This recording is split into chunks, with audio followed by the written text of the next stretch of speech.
the screen. I hope everyone is well, and just a minute, please.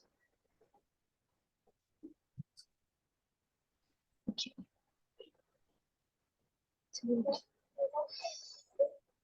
All right. Can you see my screen and the video? Yep. All right.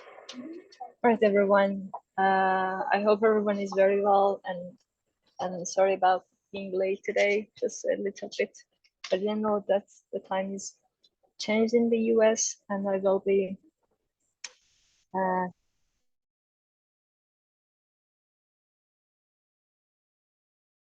yeah, going with the class today.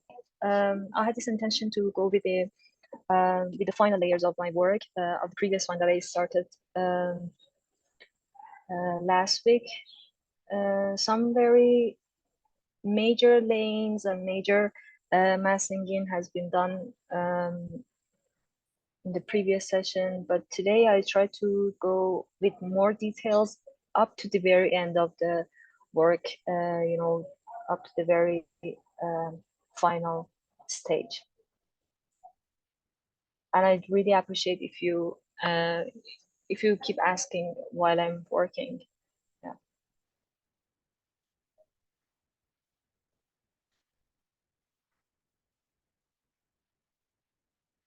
Last session, as you may remember, that the whole fragmentations of my color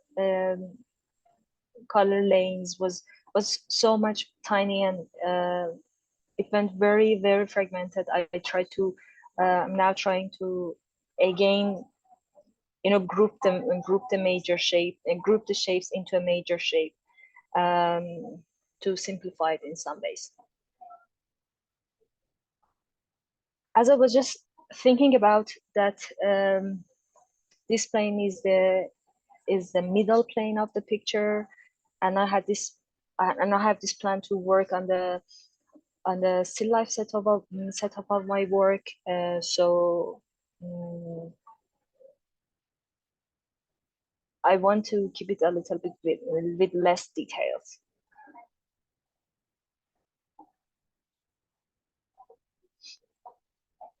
Honey, sometimes I have a hard time getting the lighter values laid down after I've done the first, you know, level or layer. Just they don't seem to want to be very light. What? Yeah, you mean that changing into you mean bringing in the lighter areas is a little bit struggling for you? Yes. Yes. I see what you mean, because I don't know if this problem is only with gouache, or if you have this problem with any other mediums. But if the problem is with gouache, it sometimes happens to me as well, because the darker areas also dries a little bit light. So you may find this problem as you want to bring the lighter areas. You see that they're somehow in the same range. So I try to get darker within the darker areas, to again, you know, manage the whole differentiations between the values, the darker areas and the lighter ones. I don't know if that was an answer to your question, or if it can help you in some ways. Try to darken the shadow part to find the best moment of this. All right. Yeah, best value you were going to bring in. Yeah. Maybe I'm not letting some of the colors dry enough also. Exactly, the color changes as it dries. But I think sometimes I'm getting mud because I'm not letting the first layer sufficiently dry. Oh yeah, I see what you mean. I think you know, when something like this happens, it doesn't so much happen. You know, it doesn't happen so much to me. Such thing to make make mud out of my colors, but when it happens, try to fix it in some ways instead of being worried that the color has gone into mud and it has got ugly. Try to make the clean, sharp colors and bring it in, and try to forget about the layers beneath that you have laid in. You know what I mean? That, yeah, I try to look at it for the very first time again. Although there are some layers of paint under, but again I try to uh, get the colors from the early part. Okay, that makes sense. Thanks. Yeah, welcome. You know, the reason that I've chosen such subject for the class is that I was just going to have been working on different works with different color values, and as you may see that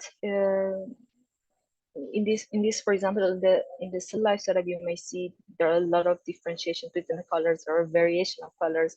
Um, and the other one we did in the previous session was totally in a different value range and colors, to help you in some ways to learn how to mix colors and how to manage or arrange the value ranges, different value ranges in your works. And I think it takes time to get more familiar with working with such material. Hanie, were you able to see Chris's question in the chat area? I have no access to the chat area right now, but let me log in with my cell phone as well to have some. Well, yeah, it's just Krista's asking, as you are working, do you step away to evaluate the painting? Do you lift the painting to a vertical position? I always have this habit of doing such things. Sometimes when I want to check out, for example, the proportions of the figures or the whole composition of my work, I try to look at it into the mirror. I put the painting behind me and I go and look at it into the mirror in this way. That how this painting is working. If I should change, or if I make some other iterations or refinements on my work. Yeah, I totally do that, and I after each session of my work, I try to put my painting away and to look at my painting from a farther distance to see how everything is going on. As you see in these demos, I try to zoom with the videos to see how everything is going on, because I had this previous experiences of going to workshops that I couldn't actually see the brush strokes of the artist, and I couldn't see how everything is going, if everything is going on about the color mixing and about the thickness of the paint on the painting. So I try to keep myself close in for the demo, but generally, yeah, I try to do that in many different ways, using a mirror and or looking at a painting from a farther distance. Yeah, to evaluate what is going on.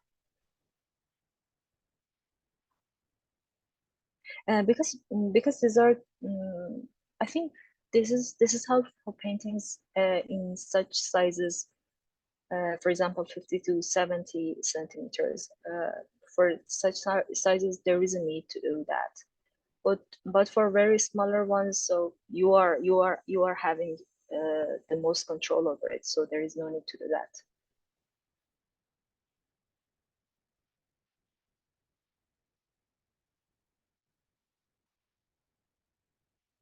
I'm joining with my cell phone as well.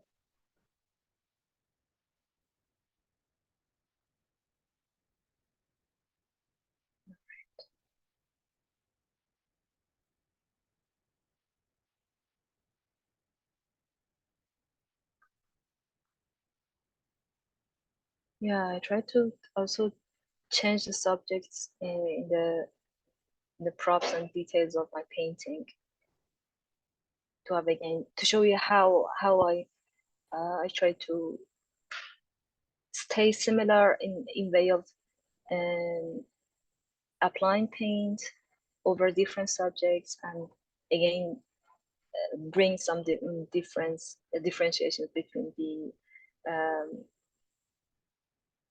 different subjects and objects, I guess.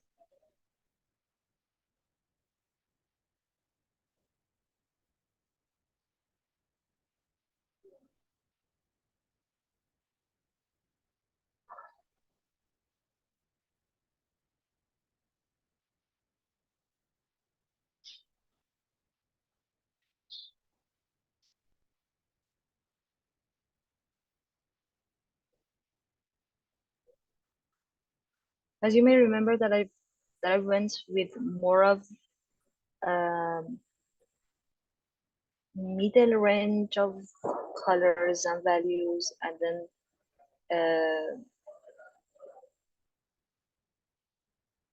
going and bringing the darker ones, darker hints, and the lighter hints as there is a need.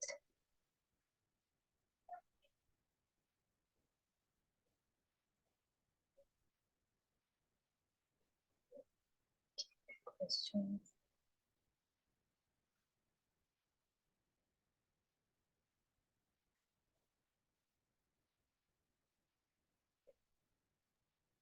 Do you know what color you just added to that yellow? Yeah, the ultramarine blue. Yeah.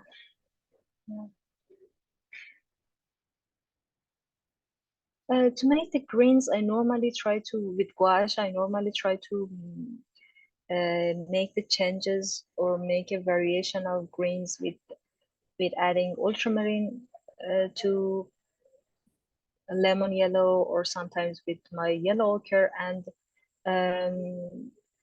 yeah, an ultramarine, or sometimes with my black ivory black and cat lemon yellow. Yeah, these are normally helpful for making natural greens. You know, in this painting, I did also a subject with an artificial green. This making greens is, I think, a little bit struggling, as it sometimes gets a little bit sharper or you know, artificial look. So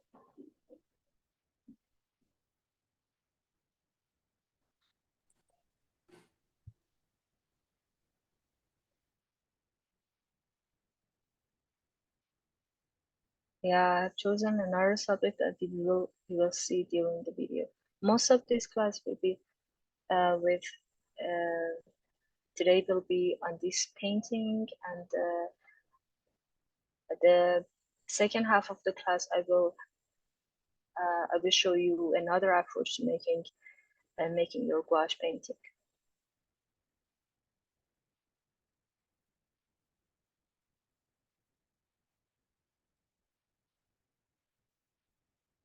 Yeah, you see that I'm playing with the colors of burnt sienna,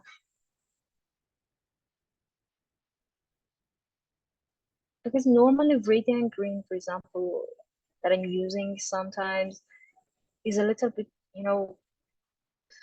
it completely, says that that is not made by hand of the artist. So I try to play with some other colors into it to make it more look more reasonable.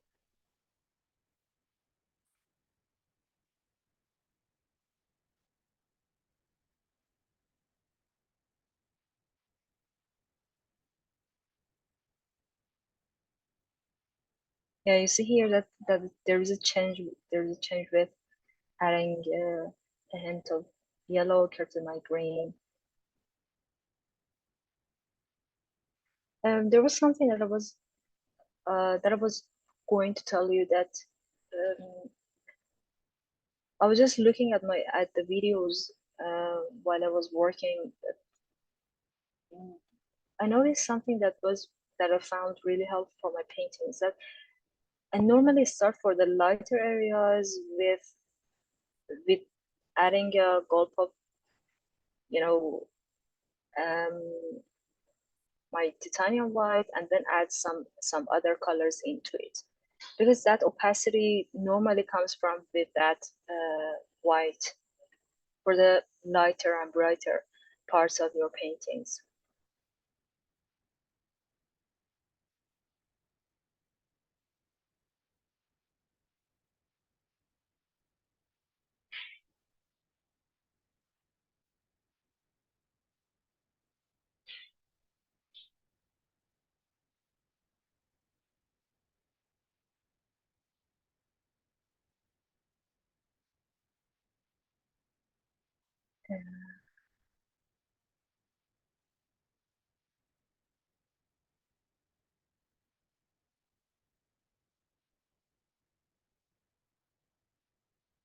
I've written something into the chat window to see how everything is working.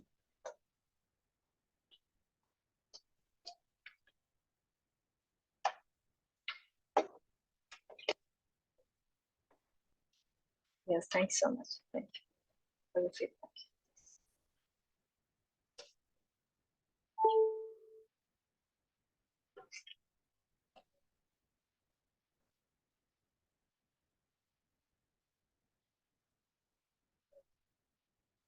I wanted to check out if I can see your questions as we go.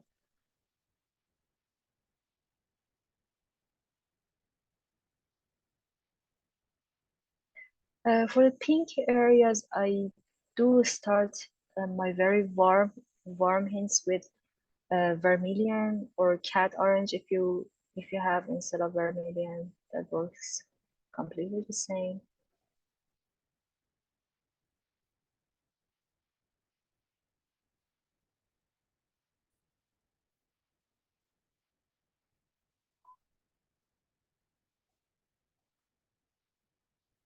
Try to go from your middle range colors into the darker ones, and then bring the lighter areas.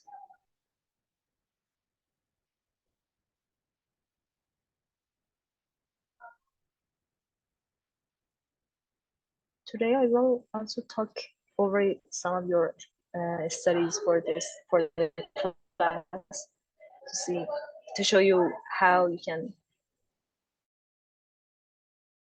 change and help your work in some ways.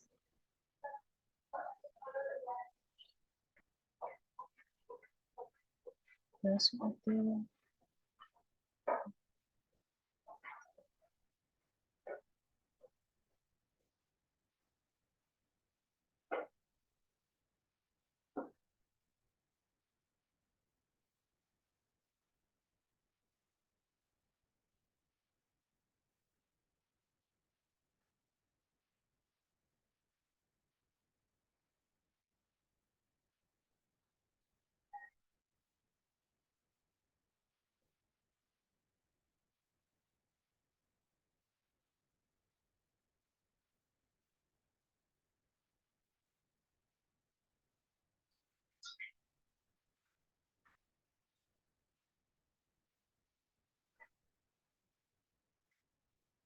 the first layer was a little bit transparent, but here I'm just going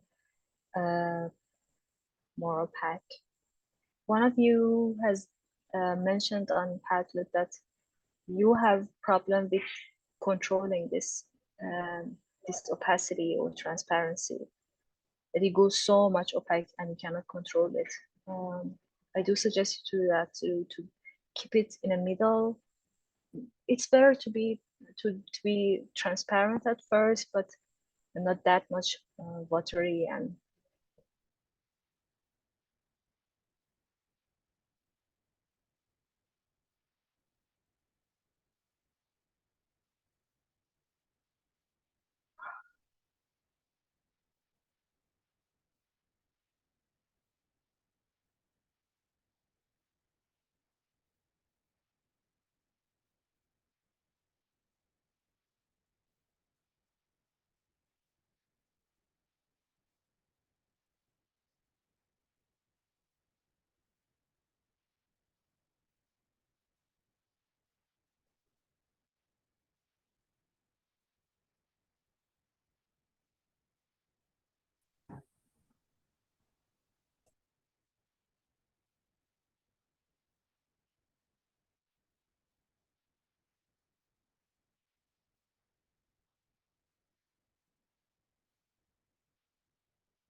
Photo of this.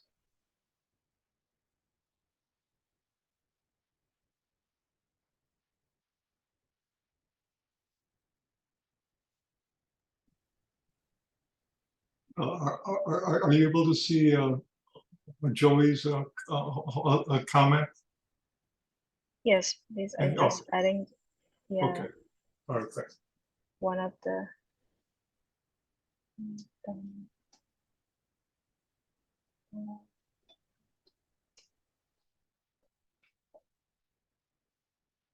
Okay. Yeah, you were doing, yeah, exactly. I was just trying to share the photo, but I couldn't. Yeah, I have also this problem. I do not like going so much transparent because that making that much of the layers even with gouache is really interesting. And I do have same tendency, Joey. But I think in terms of letting your work to be able and resistant to absorb and get more layers of paint as you go during your work, I think it's better to be a little bit transparent instead of being very thick at the early level.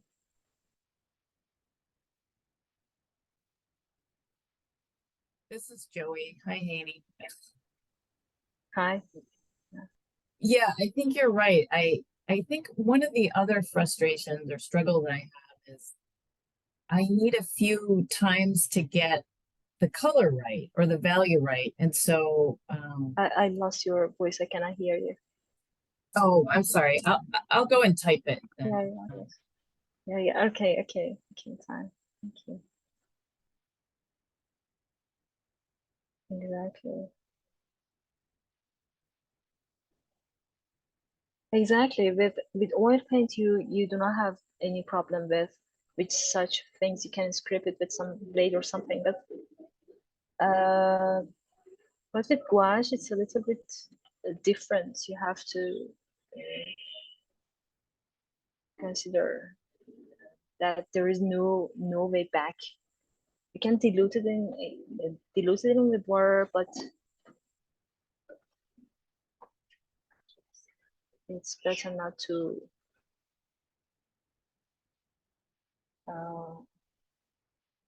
to be opaque. Yeah, I couldn't see your question, Joey. I'm just waiting for that. Yeah.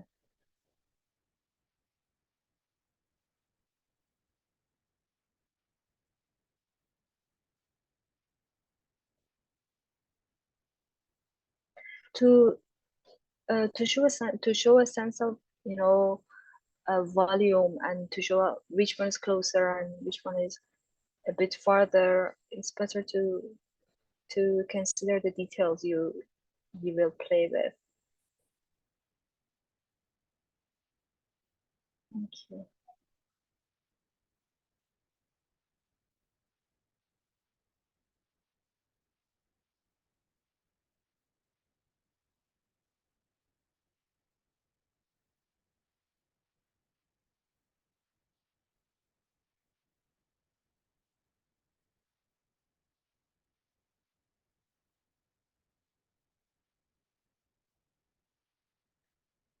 I love painting flowers actually. For this course, I was just thinking to, after I was just getting ready for the whole paintings, I was just thinking about to work on some paintings only with only one flowers on a paper from Dutch still life, for example. Painting flowers with gouache, I think, is very interesting because there is I can say that most of my paintings are a little bit and so much shape based. Uh, so mm, with the order of the shapes, I feel a sense of volume and form.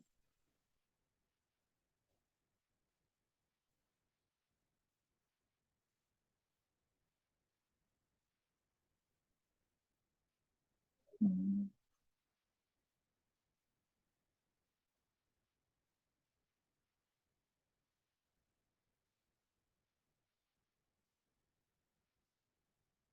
Exactly. As the values, the color is so transparent you cannot see exactly, exact values and colors.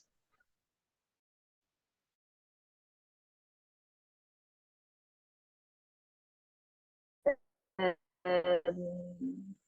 appropriate precise colors in the transparent layers. You have to make paint after that.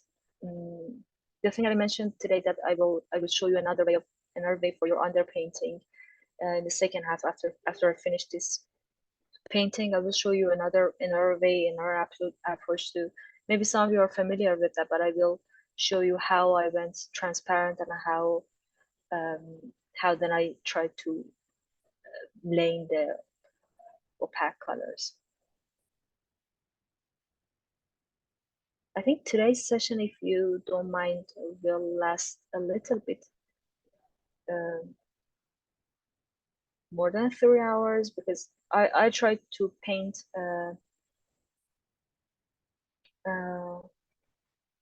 more than that because this is the last session and I want to show you the full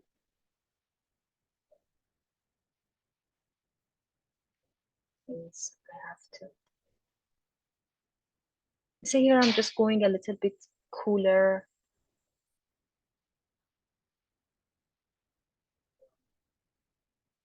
With adding blues into my reds.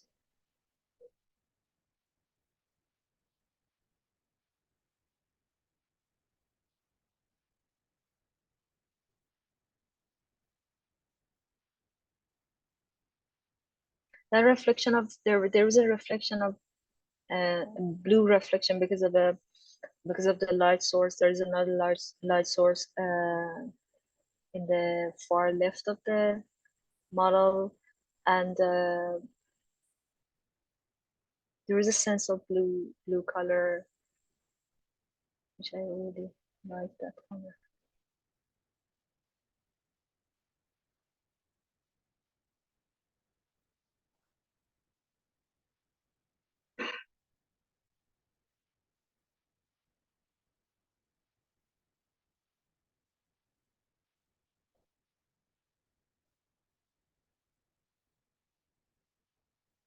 As I mentioned before, that with the shadows I try to be warm, and with the light areas I'm going cooler with a mixture of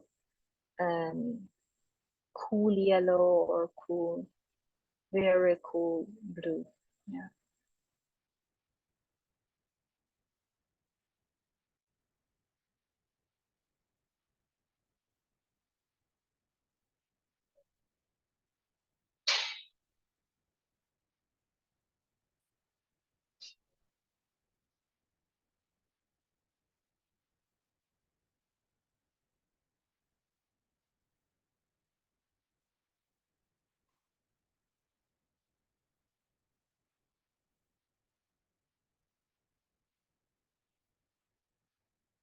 I do not, there is something about using burnt sienna because normally I think in my idea I think it does push the colors into getting muddy and a little bit dirty in some days. But I try to when I use burnt sienna I try mm, to be to use it in a way that there is a sense of color to that too.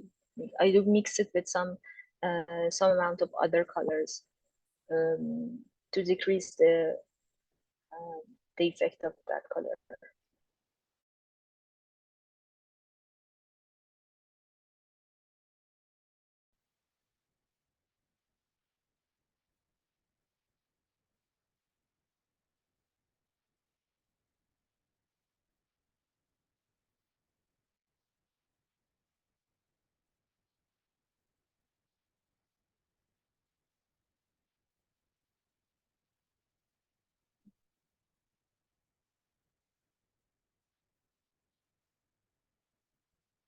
For such materials like metal or gold on your paintings, I think you have to consider it a very sharp and sudden change of values.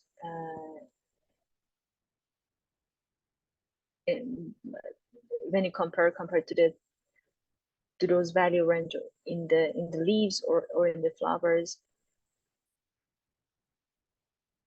you see that there is a slight and very mild change into the lightness, but here I had a very sudden change.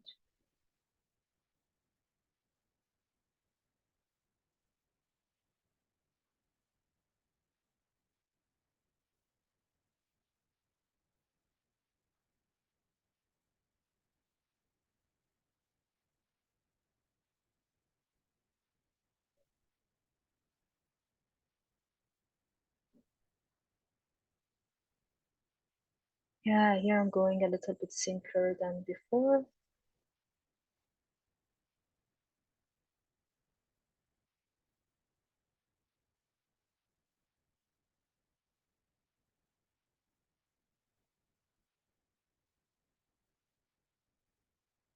I normally use my fingers when the color is wet to clean it or to get one step back.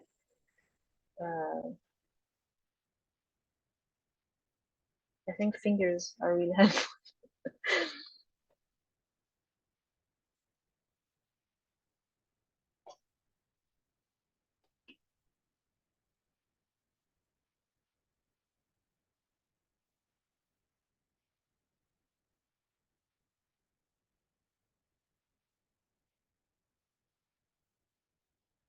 With the addition of a little bit of watery and transparent color here, I changed the shapes into forms. They got diluted and solved together in order to mix it. The change of shapes into give that sense of volume and curvature.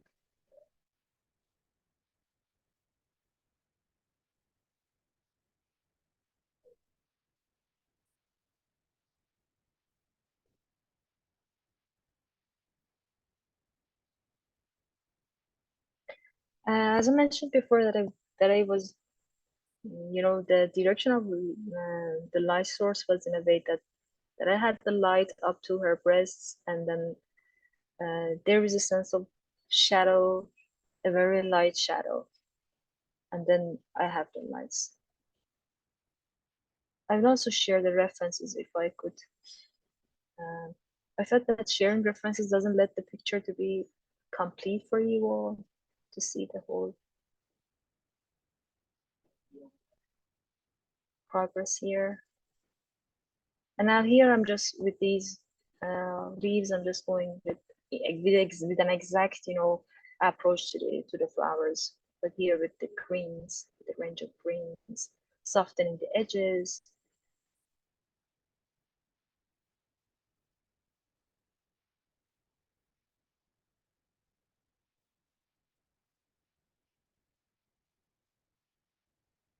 Um, for such subjects, when there are a little bit tiny changes of colors, for example, you see that they are somehow broken in some parts.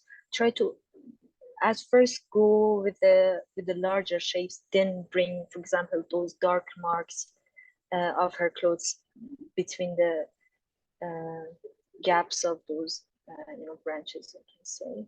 Should that work? Yeah, here I'm just going with a range of grays.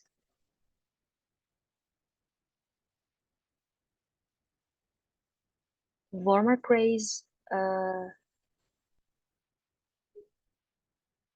cooler brights into it.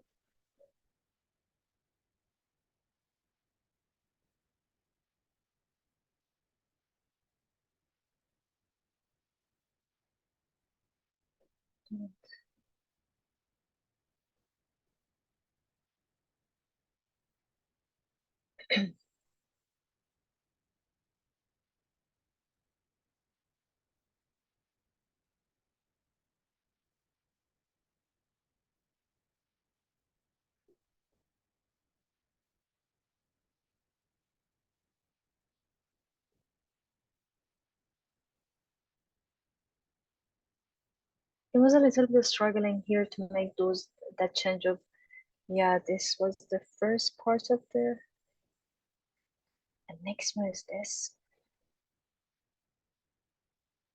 Yeah, I was just saying that here with drapery and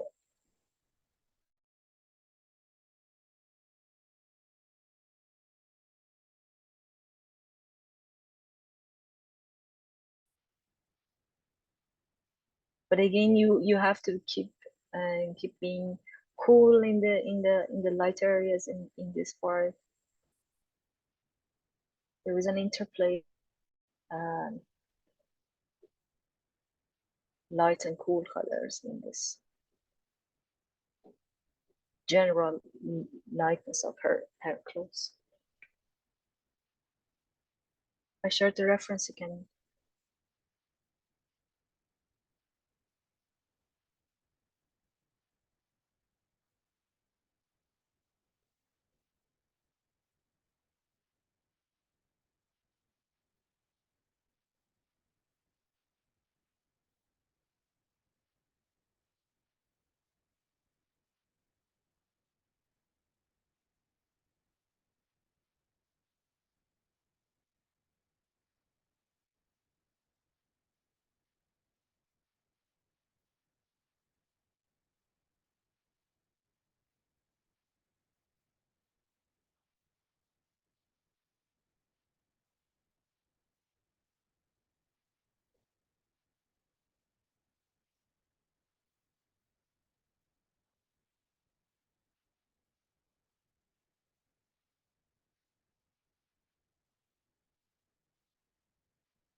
I was just, expecting to see some your works to be done in a larger scale, to see how you manage a painting in a larger scale with gouache. I don't know if anyone has done this. I didn't see something like this in the Padlet.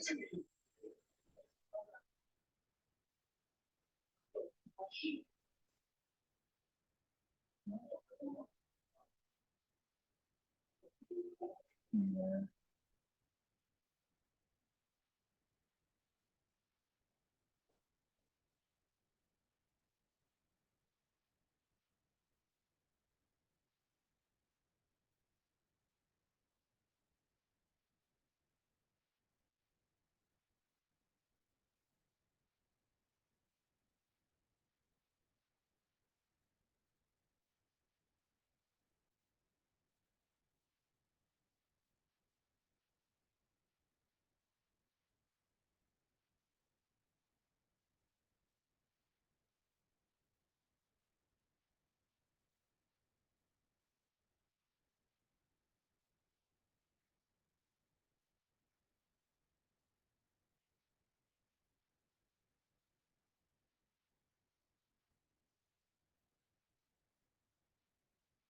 Yes, I had. Yes, sure. I will be giving feedback uh, while the group is available. Yeah, and keep looking at your works. I'm not sure about the time that it will be closed from the institute and from the school, but I'll keep checking your works as long as the group is up. Yeah. Okay.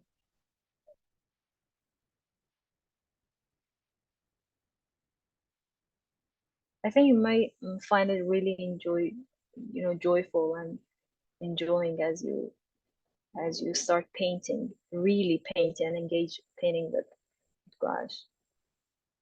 For me, it is so much joyful.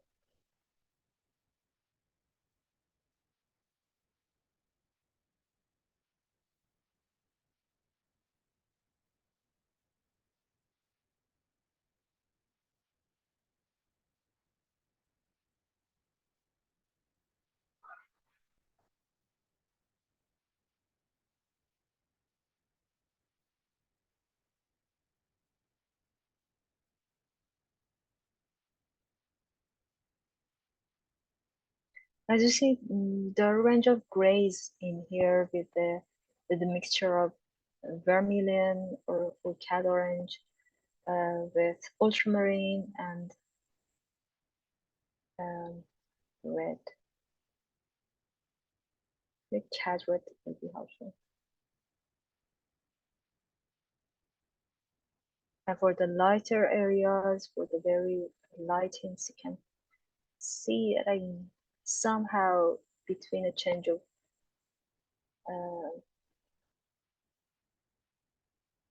pushing this mixture of grays into sometimes with orange or sometimes with the blue.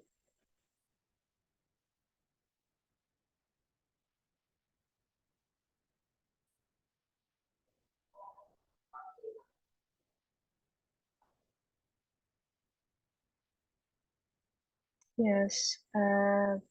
For this one, I used graphite on my for the start of my painting, and the surface I'm painting on for these larger pieces are on.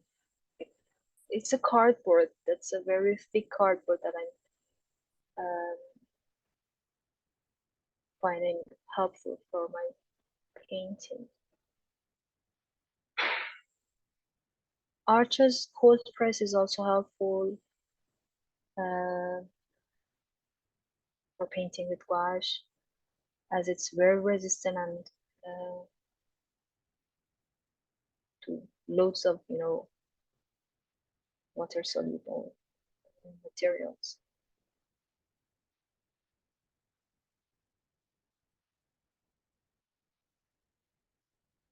I sometimes draw the underpainting drawing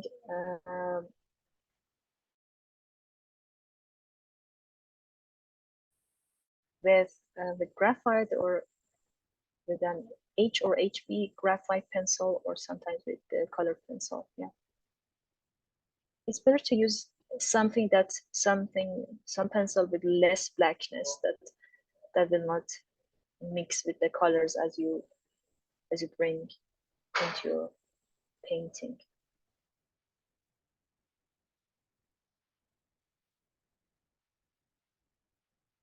The previous session, recording of the painting I've shown you was about, for I think 50 hours of painting, as I tried to record it into a time-lapse video for that one. But here the video is not recorded into time-lapse.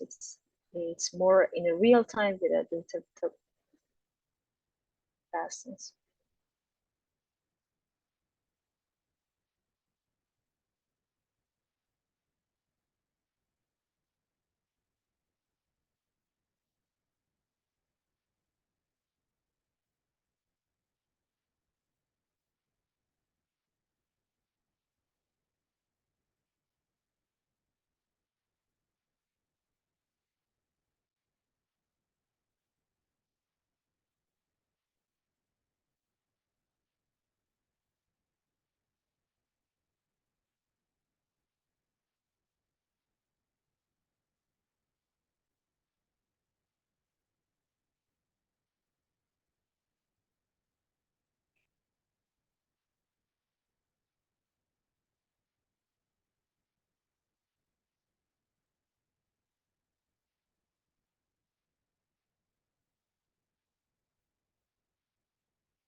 Lots of full French.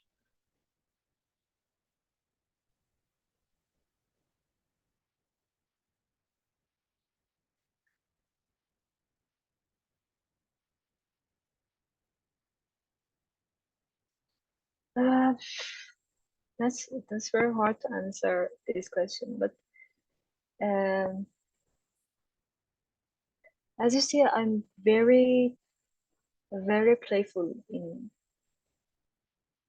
mixing colors, and I find gouache very freeing and liberating in making mistakes, because I see that I can go for many different layers as I'm going. So for the first decisions, I try to be very exact and precise with the color choices. But when it's not correct, I will paint again. So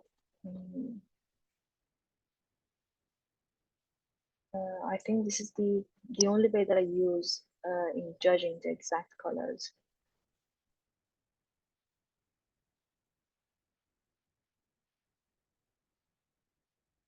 When you squint down, try to squint down on the painting, you will see that there is a sense of volume in here.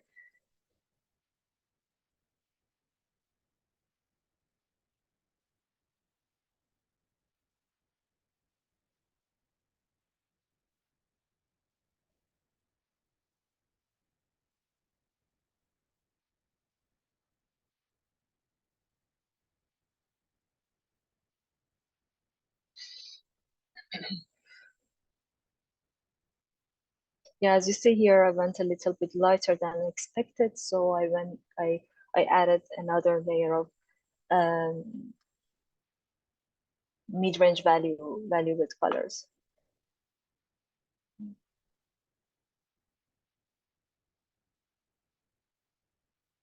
I try to find the cardboard exact name for you all, and I post it because I'm not sure that in your countries what is the name of that, and I will find it by tomorrow and send it to you all. I try to find them, a similar one with the brands that you all use. For example, I know Arches and I know Fabriano Rosaspina with 400 grams. I think these are really helpful for painting gouache or um, such water soluble materials. But I try to give you exact name of this surface I'm painting on, because it's very thick.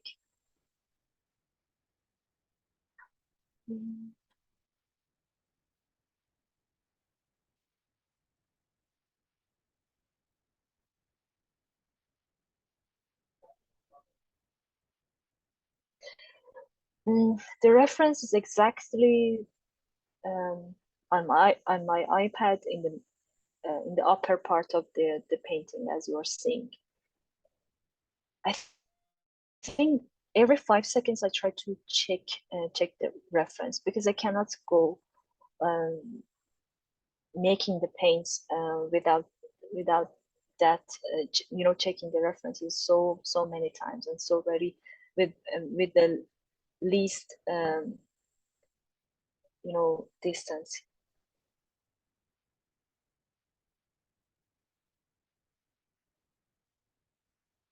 Yeah, nice. Thank you, Rebecca, for sharing that. Yeah, maybe that is the same. Yeah, I check the reference so many times, each 5 seconds. And the next question was,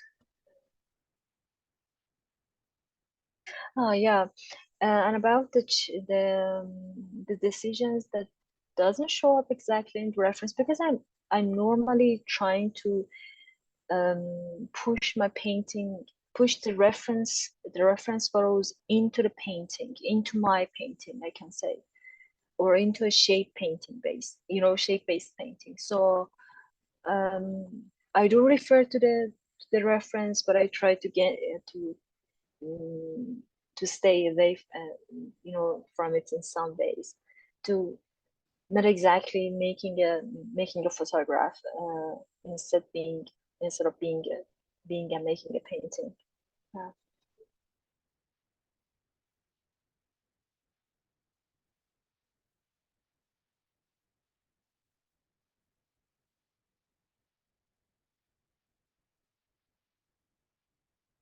Yeah, here I'm just showing that sense of her arm into the clothes. Try to follow. I do normally, and maybe because of the knowledge of drawing, it might really help you to consider the changes of form, to change the changes of value in the direction of the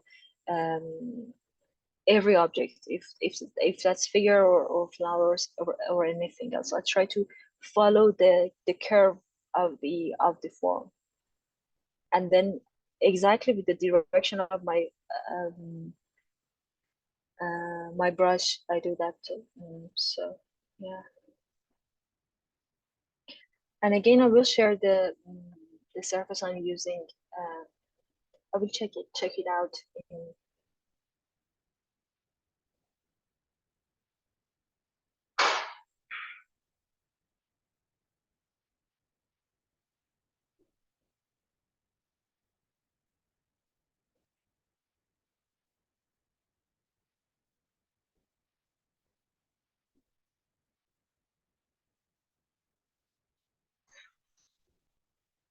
it's better um, to look and watch and review the recordings many times as you have them in your at your disposal, but you will you will get more familiar with this material in a longer time, because it needs time to practice, and 3 weeks is very short for understanding how to deal with it, but it's very good time to see what does this material do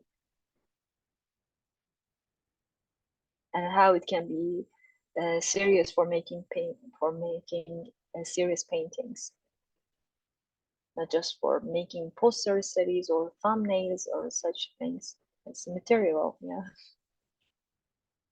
Most of my painter friends tell me that, why do you use gouache? You can only paint with oils. But I love gouache, besides uh, oils. The sense and the whole feeling is completely different. Yeah.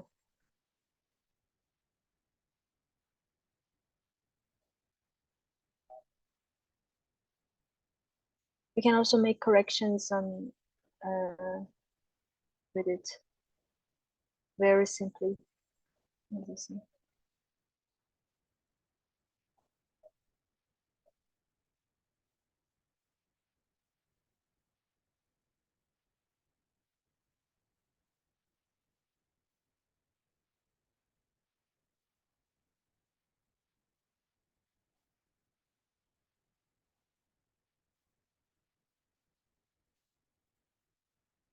Not sure if anyone um, had this possibility of using gouache in jars. I think it's far easier than working with gouache in tubes. And here, as you see, I will show you that I'm painting. This is still this complete still life setup. I think can you can see how to paint with gouache in this with painting these objects in here. And here I'm just going to separate the light and shadow areas, and then I'll share the reference for you all here.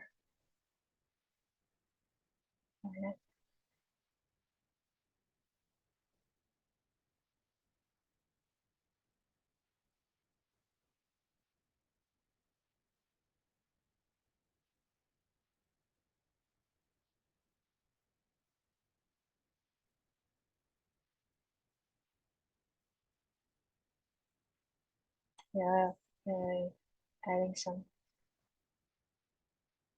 hints of lightness.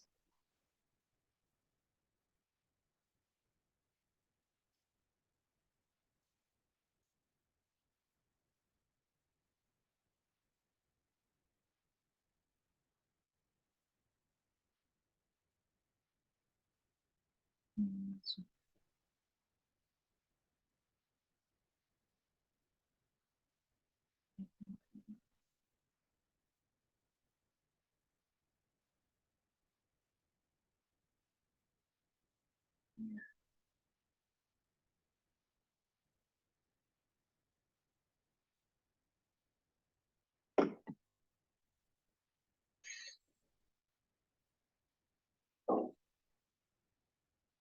I have omitted some of the objects on this paint on this photo reference you're going to see.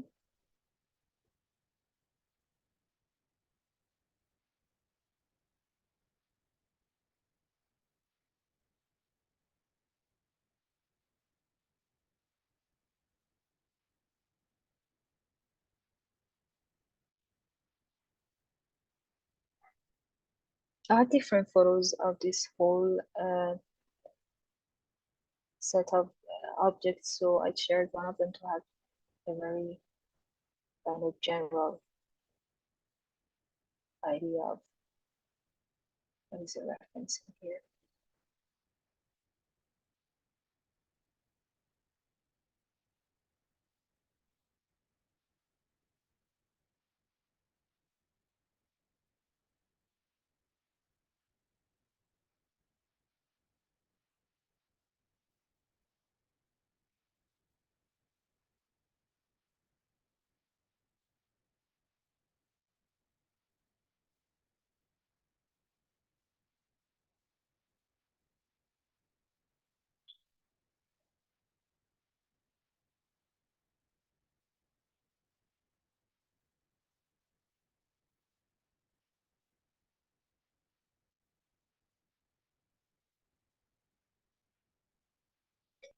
And just because the color of uh, this table is somehow brownish, I tried to use the browns here as a shadow. It's like it's better to see the exact color that you observe instead of using brown exactly because this is the shadow you have to use brown. Try to see the color of the shadows. The shadows also have colors.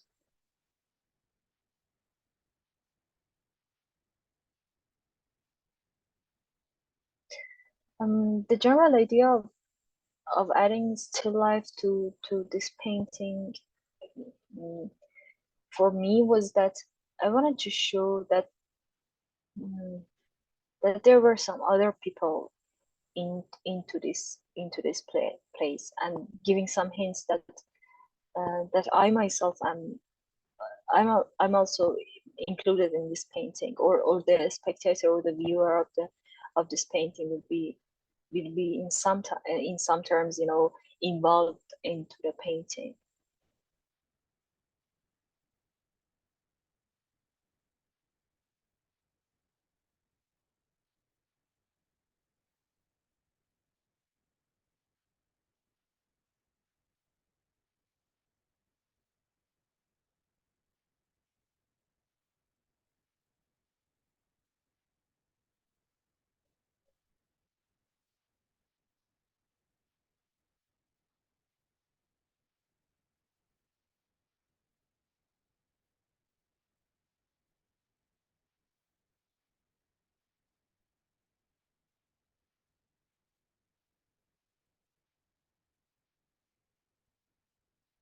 Yeah, you see that I use black as well as a color in here to reinforce the effect of darkness, because as you yeah, as you all may notice that the darks also dries a little bit lighter, so I use black as a color too. Some of the painters do not use black at all in their palettes, but because it sometimes you know,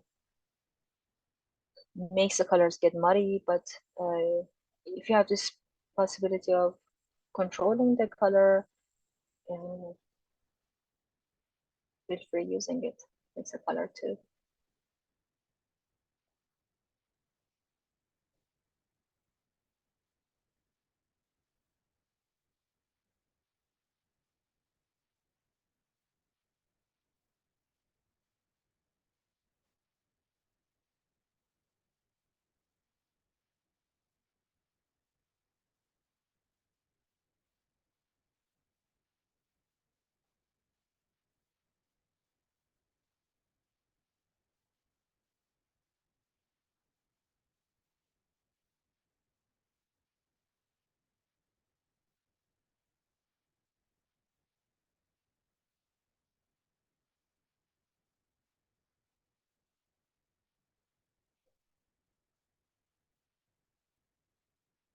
Here you see the first layer of the painting was a little bit lighter than I wanted, and each time you came back to your painting, you will have some other new decisions, or some other new observations as well.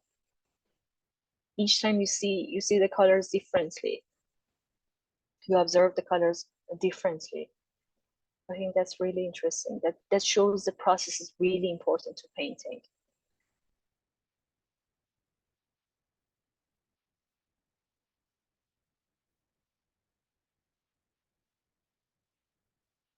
Connecting the shadow area with the core shadow into the half tones.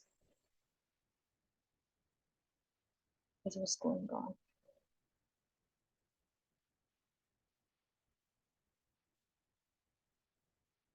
Changing the direction of the shapes into the changes of the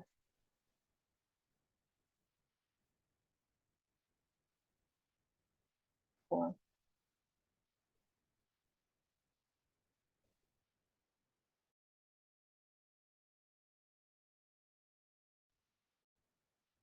There's no need to mix it make the paint with very slight changes of color to connect them. When you put them beside, like tiles, when you put the tiles beside each other, they can connect into one another without pushing it into that sense of volume.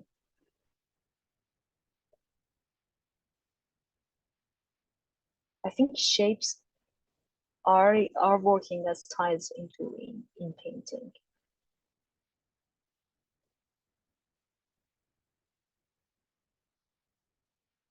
Yeah, going very cooler here uh, with the highlight.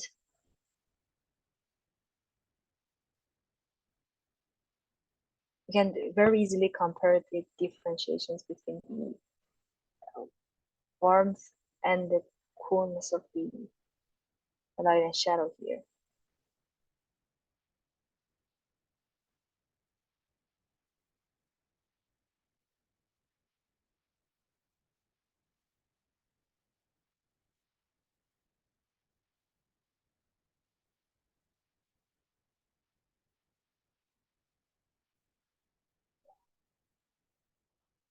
You see here, I'm going into half tones.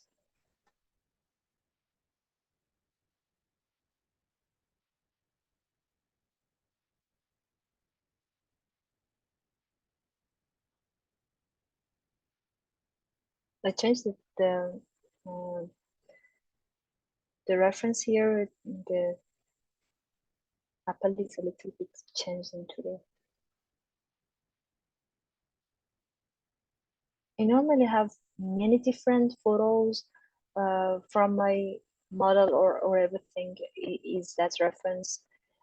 That references is so, and I normally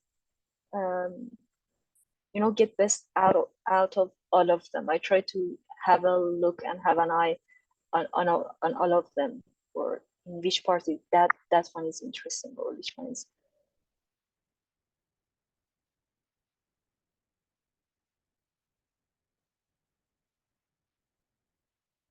Exactly, you have to. I wanted to exactly mention that do not you know go with do not very fastly mm, go with the light and shadow with a high contrast. Try to swiftly make that um, gradation, that sense of gradation and changes of value by making in between colors.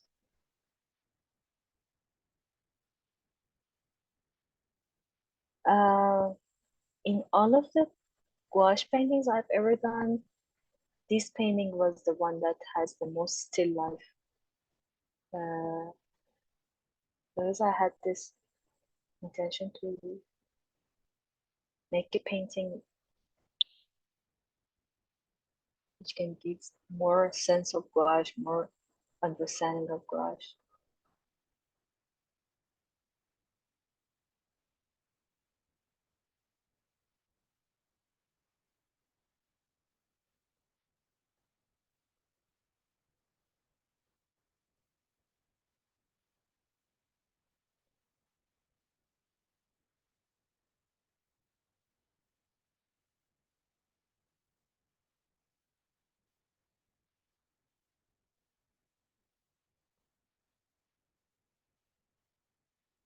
Yeah, here, as we go, we can see it.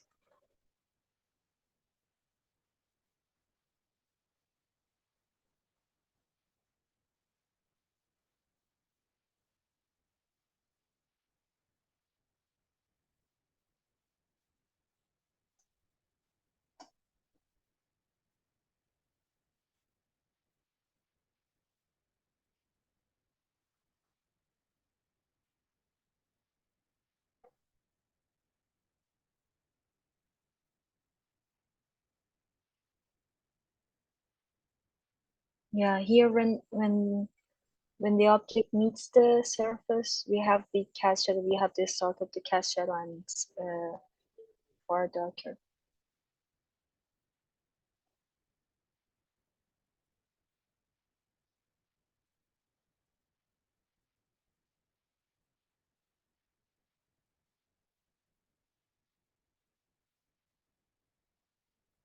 Yeah, yeah, it's a little bit darker.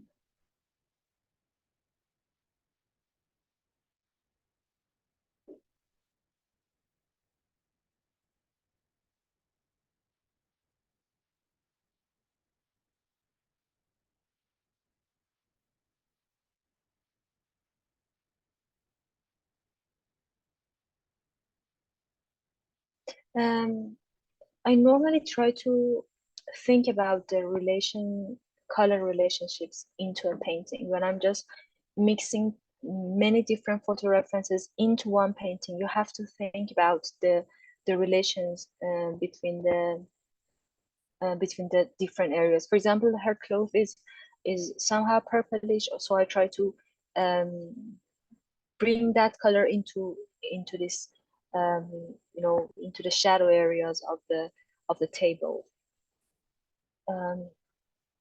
You have to think about this because mixing different photo references into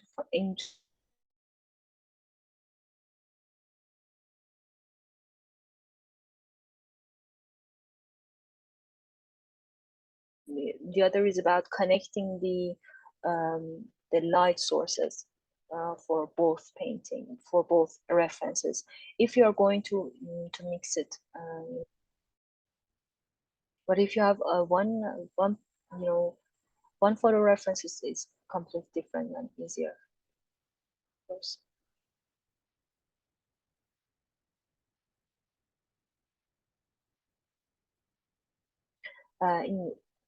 In one of Alex Kanevsky workshops I've attended in the COVID, lockdown, we were supposed to make some paintings with exactly thinking and working with different photo references, and yeah, I think that's very interesting to play with. Uh, Here you can see the reflection of the lighter areas of. Uh, I'm just making it very cool and also very grayish and toned down. Try to compare the lights of the light part and the lights of the darker areas. You have to think that that light in the darkness should be so much darker than the lights of the lights. Now it was really complicated. Yeah.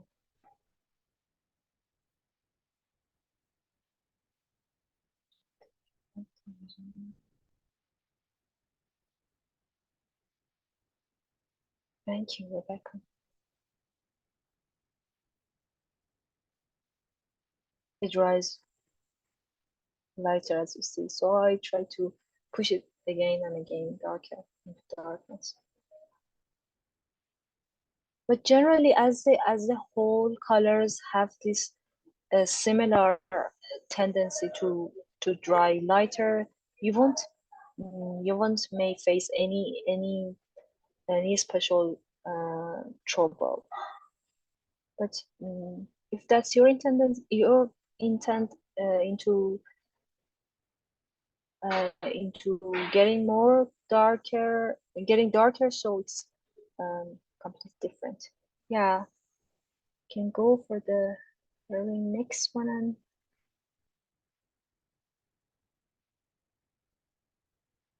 here I will go with the banana.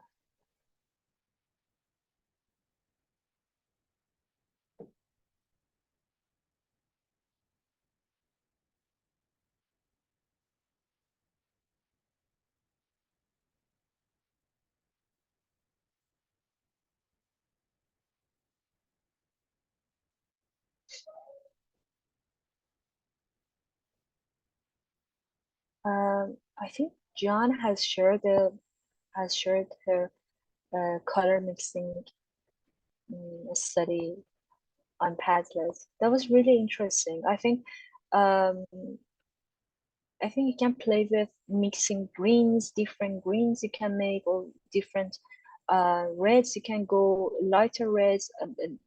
No, I mean that warmer reds or cooler reds to observe and understand what colors we'll get with gouache. Yes, I just love watching you pick those apples. I don't know how Yeah, you, it was. I mean, because I kept expecting you to add yellow, but it wasn't about the yellow. It's about everything else. Yeah, you have to think that the colors changes in relation to one another. You shouldn't make that color exactly as you see. If you think and consider the darker areas and then mix and go into the lighter ones, I think you have to compare it and think about it in the relationship, in the relation they had with each other. Yeah. Right. I'm going a little bit more simpler here because the first layer was very transparent, and I'm going very opaque in here, and then dividing the exact shapes and differentiations into that banana. For the first layer, I'm not very obsessed and very fussy about what colors. I'm just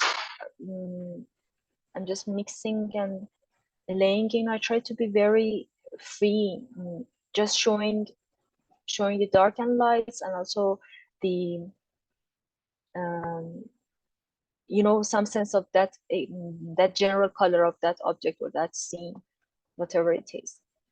So as you see here, I was just again thinking that the colors are should be a little bit more um, more of blue instead of that much of green.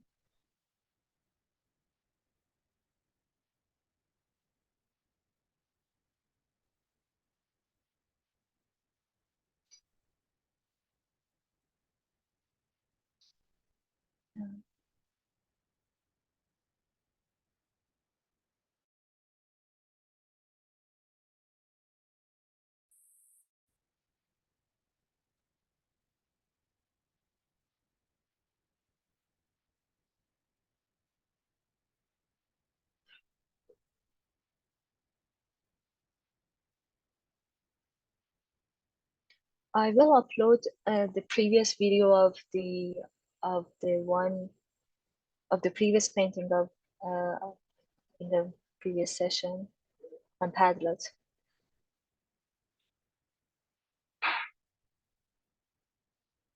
A woman with green tights. I think that would be helpful to see it again with higher quality.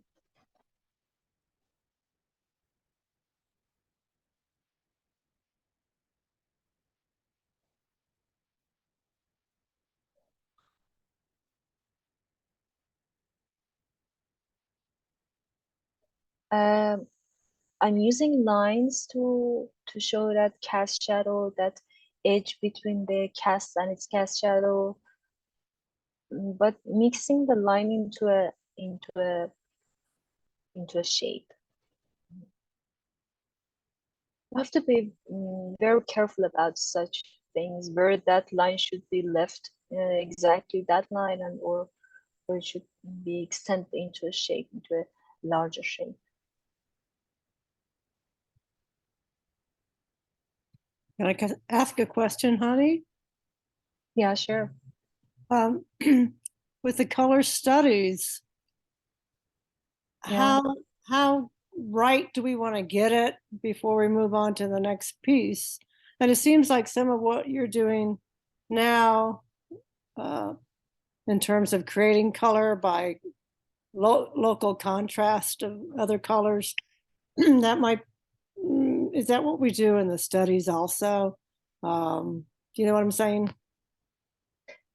You mean that in those color poster studies, yes? Yes. Those very tiny color poster. Yeah, there is no need to be very exact with the for example, local colors or the light and shadow. Just touch up, for example, in that banana, in that for my color study, you could only see that there is a color of color of yellow in there. I'm not sure if I'm getting close to your question or not, but there's no need to get very particular and precise with the color mixing in that color poster. So try to just giving a sense, just giving a general idea, just giving a gist of what you are going to do in your main work. Yeah. So it would make Does sense. that help? Yes, it does. So would you say it makes sense for me to move on to the larger piece now? Or should I? Yeah, exactly. Okay. Yeah, exactly. I'd rather see, for example, in this week, try to get working on your main piece. Okay. Yeah, Thanks. as we have time to give some feedbacks on your main painting as well, to see how we all go. Okay, thank you. Yeah, sure.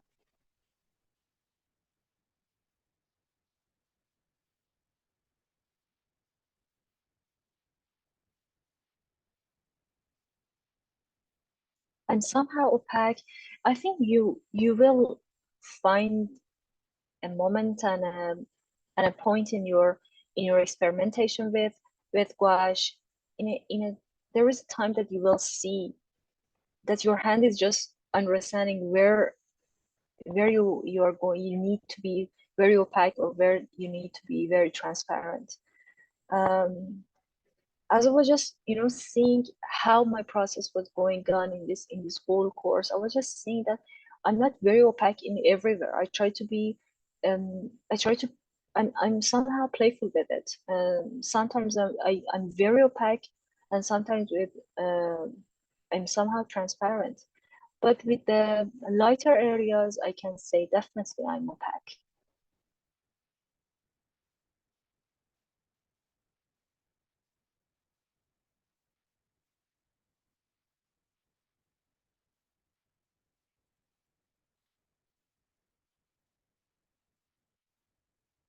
Yeah, I'm just somehow it feels like I'm drawing and designing the color shapes.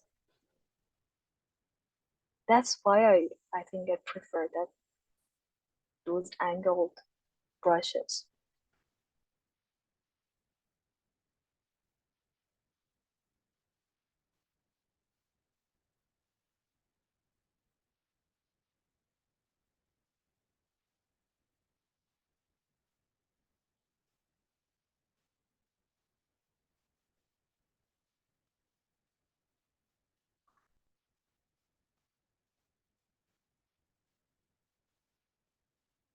And keep posting if you're again going to um, make other color studies, for example, an interior scene at night or with daylight. Feel free to keep posting. There is no limitation on your studies. I love to see how you're playing with the whole painting.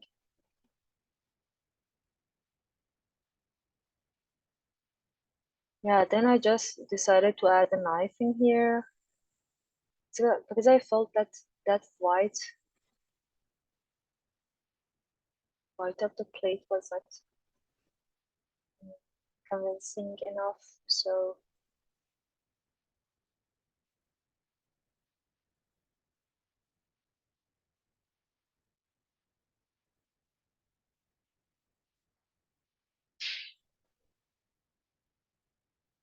yeah, I do see what you mean. Let me put it in words in a simpler way, which can help you, John. You know, there is a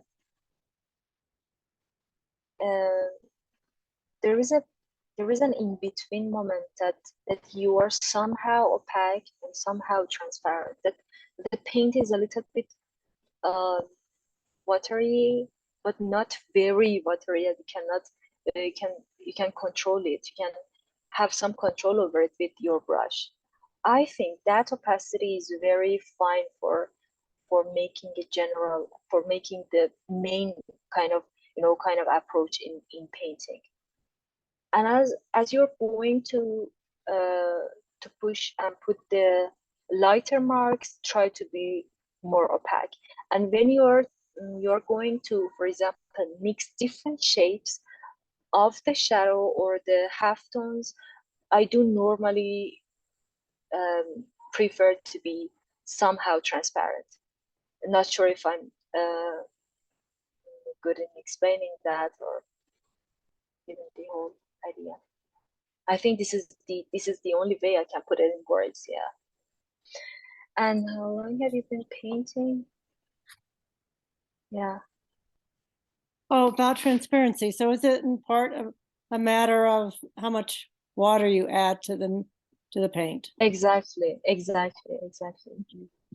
I do normally try to control the transparency with the water I add, and I do not use very much water each time I put my brush into that water base. Each time I control the water with before putting it putting it into my palette with the rag. Yeah. Try to be very careful about that, about the amount of water you are adding in. Yeah.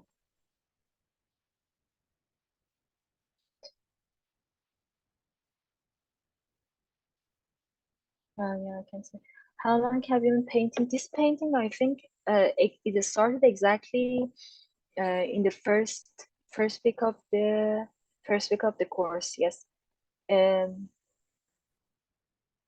Yes, exactly. As we finished the poster series, I started painting it. I think each week I put about 20 to 30 hours of time on yeah, of painting each week.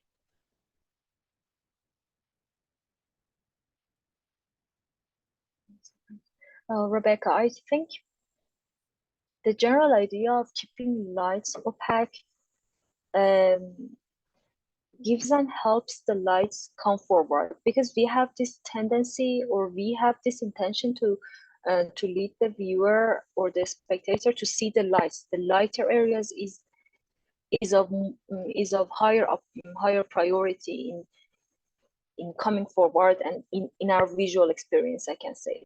And it's better to keep the shadow areas more transparent and um, more thinner, to push it back, because this is shadow. You have to go back.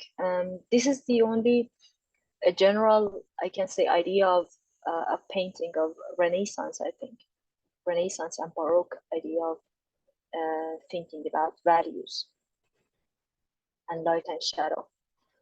As you see, for example, in one of Rembrandt's painting, you can see that the darker areas very transparent, and you can see and observe and feel the surface of the canvas. But the lighter areas is more opaque, and you can feel um, feel um,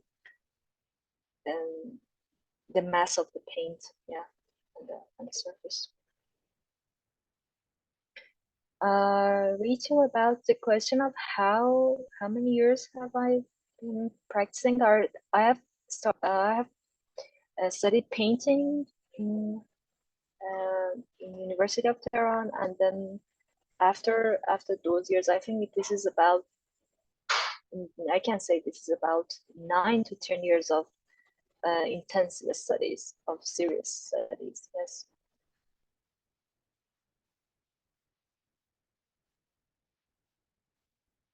And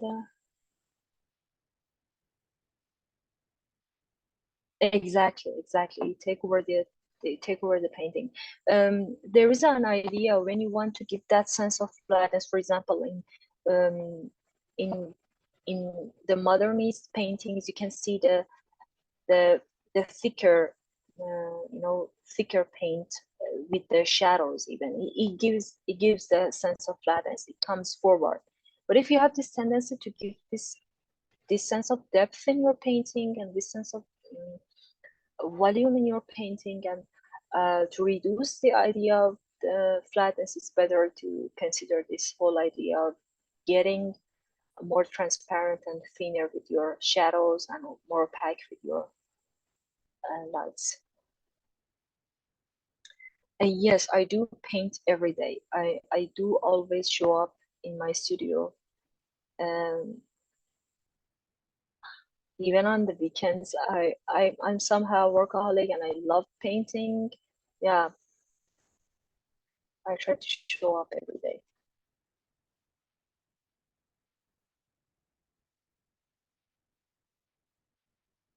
Yes, exactly. In Van Gogh paintings, you can see that the dark areas are so thick as well, exactly similar to the light areas. So you can see that you cannot feel that sense of depth, but you can feel the very beautiful experience of flatness. Yeah.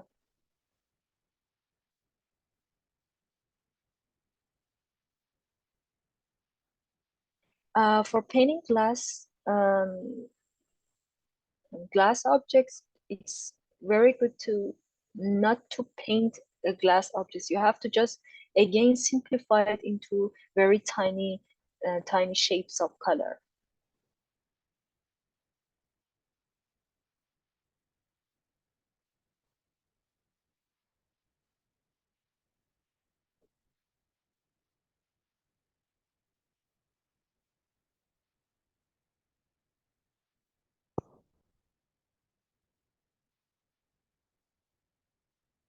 In 1 minute, we can have 5 minutes break today because I joined in, and because of that, I wasn't aware that in the US the time has changed, and I was just going for the um, previous plan as we went on.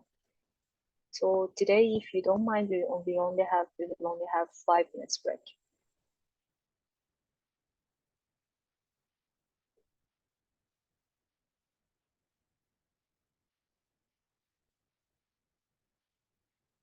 Okay, Joe, can you hear me? I can just I can't hear you.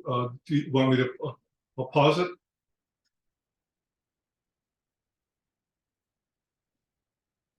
do everyone. Yeah. Would you like me to pause it? It kind of froze up Yeah. there. Yeah. Okay, all right, I'll pause All it. right. All right. Yeah. Yeah. Yeah, here was just painting the glass. Oh, in this one is pinned, yes. I think Joe, I'm just would you please pin the second one too? Yeah, or okay, you want to? Yeah, because I need my iPad as well, if that's possible. Okay, I can. Thank you so much. Thank you. I Yes, can do it. everything's yeah.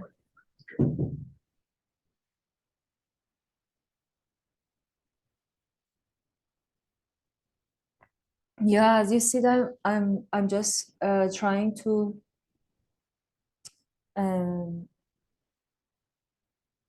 think about the glass or whatever kind of material exactly in a way that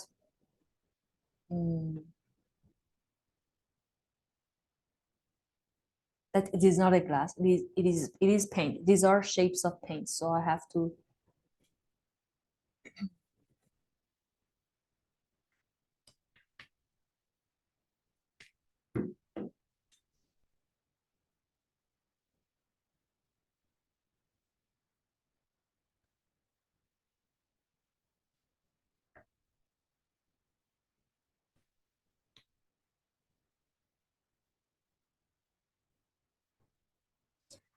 After the first layer of my painting was finished, I tried to use 2 or 3 times of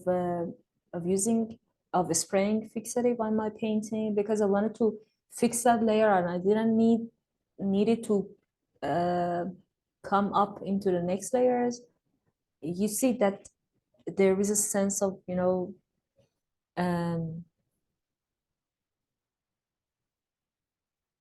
it is kind of reflecting in some ways. Try to do that if you find that you don't want that those colors of the under layers.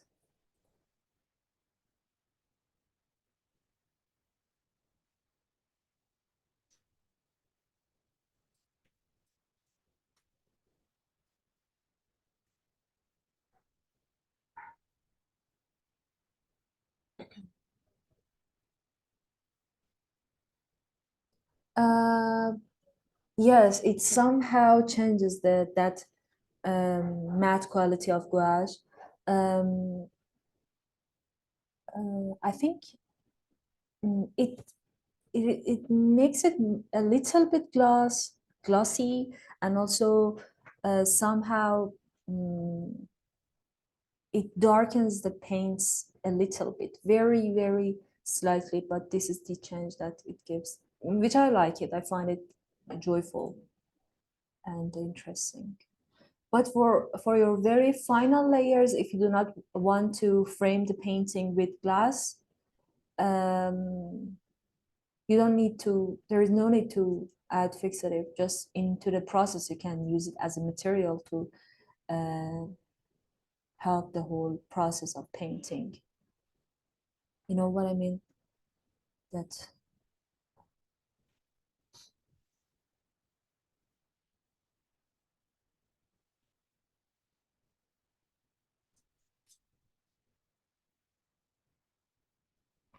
I try to use some darker areas of the under layer.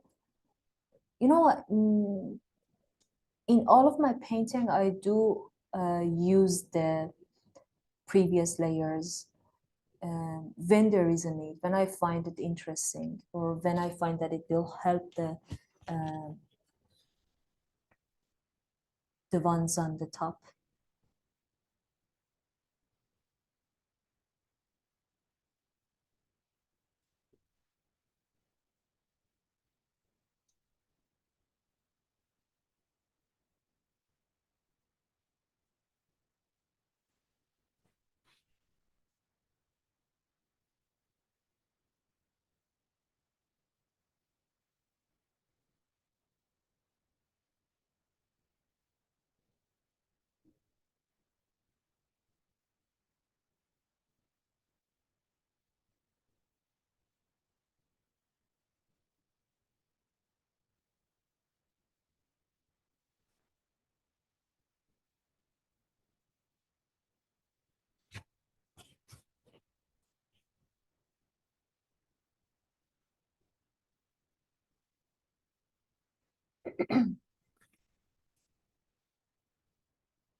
Some shadow shapes.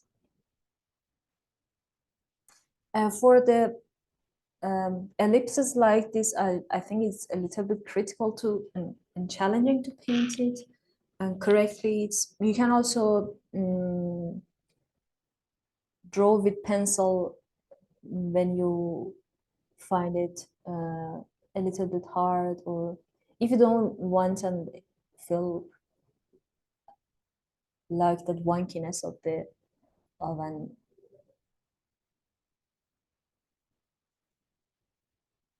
of a problematic, ellipse. But if you want to, if you have this plan of being very precise with it, you can also draw with a pencil over your painting. I do always use this approach, or when I'm not sure, or if I think that if I feel that this painting or the drawing or of the paint of some parts of the painting isn't working well, I try to use my pencil again. I draw that part again on my main project to make it easier for myself to, refine it in a better way.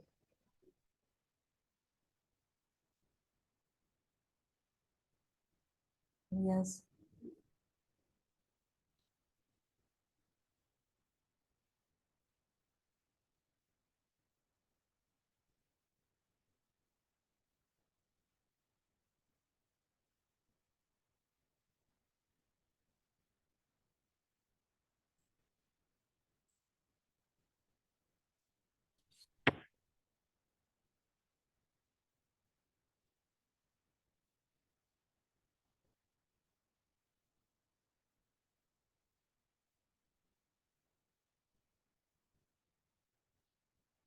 One of the, positive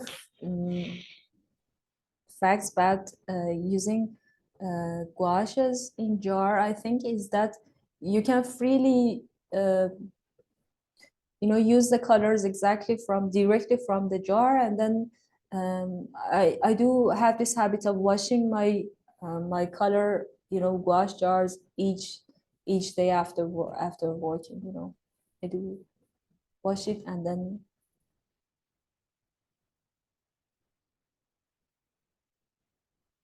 there won't be any trace of the previous colors of the previous day. Yes, exactly. I can say that I can say I dropped some, I put some drops of water in it, and then, get rid of that water which is not clean. Yes. Because in this way I can keep those jars of paint clean each time.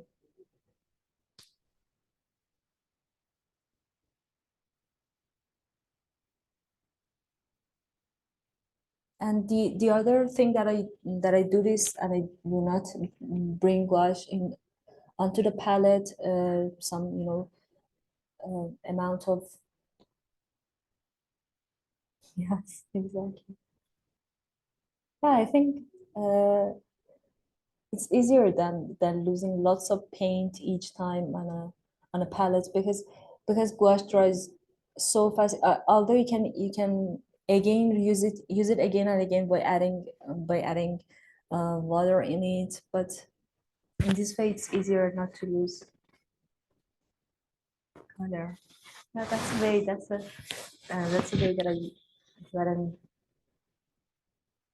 I could use it. Yeah.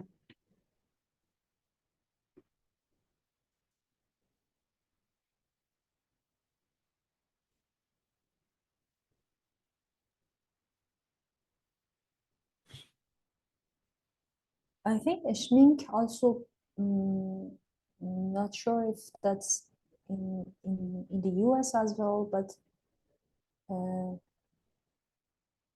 I have a schmink gouache paints. One of my friends bring it each time from Germany.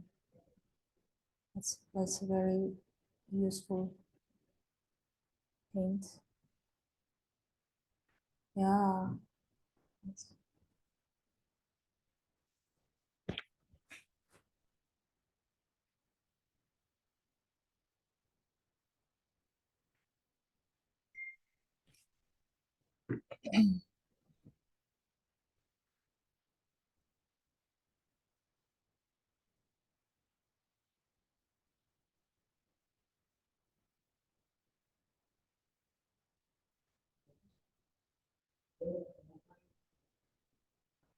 How about those pentel ones, Christina? That's, I mentioned that is from Japan. That's made in Japan, I think. We have it very frequently in here. I think I found it on Amazon as well.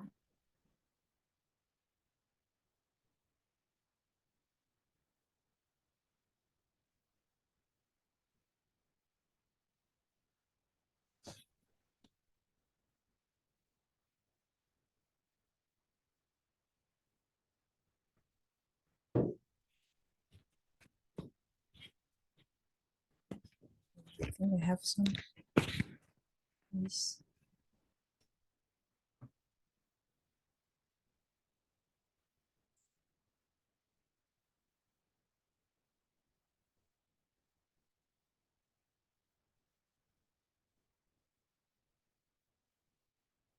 Yeah.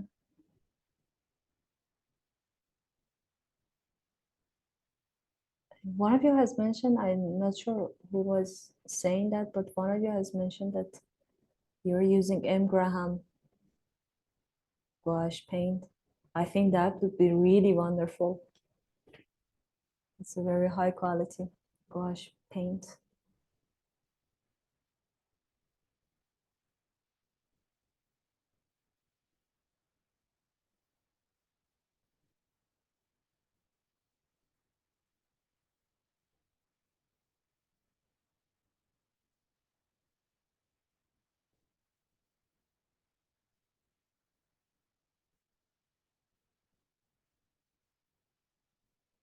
As you saw, I did use a pencil over this ellipse in here.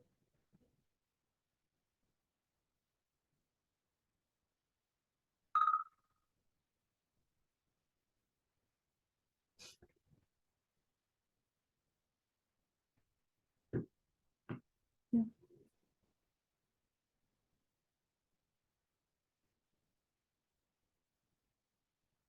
I'm just adding some light hints.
I do hate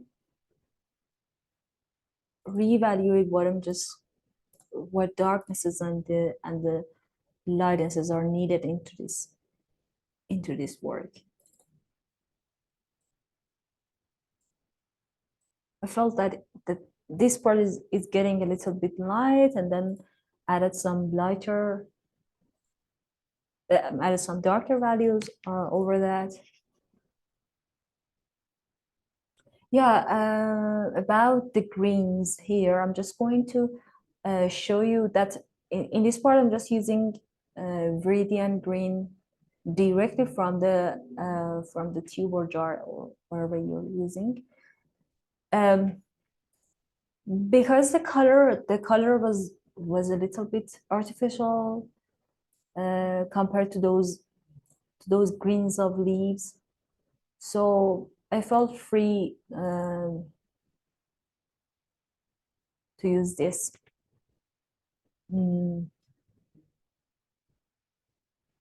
Greens from the Viridian factory made green.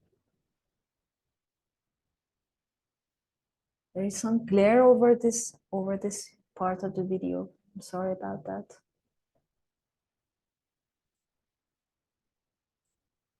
I'll share with you the photo of the painting after the class.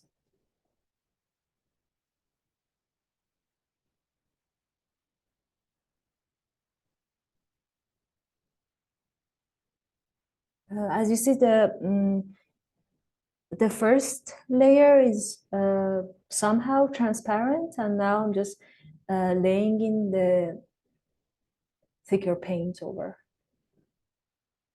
Here with the reflection, I'm just going to add some blues.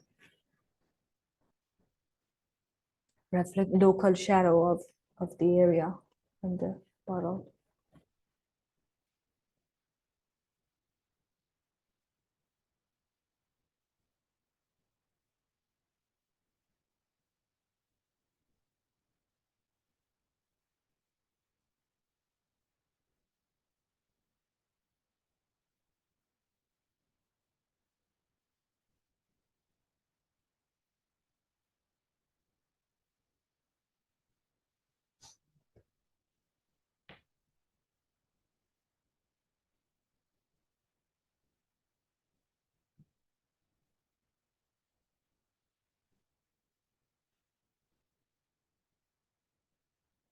And we skip this a little bit because it's a little bit with glare. I prefer not to waste time over it. A little bit more.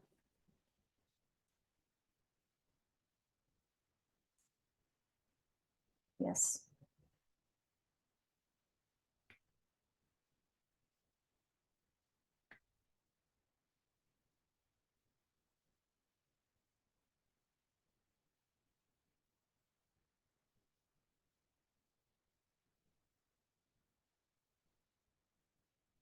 I'm just here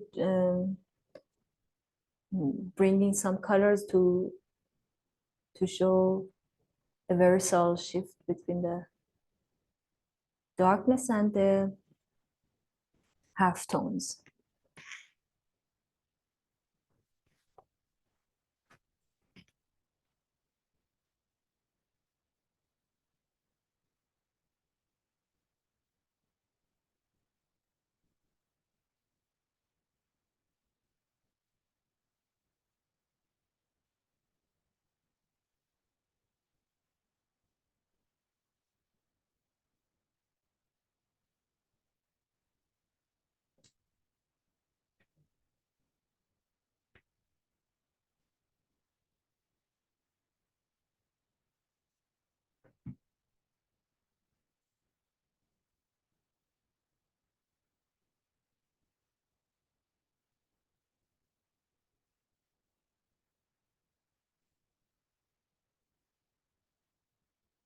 Yes, as you see.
Um, as I mentioned, I want to again bring it up here that try to follow the curves and the changes of the planes into your each object or each thing that you're painting. As you see that there is a curve into this bottle, and then there is vertical cylinder. So I try to follow these whole changes of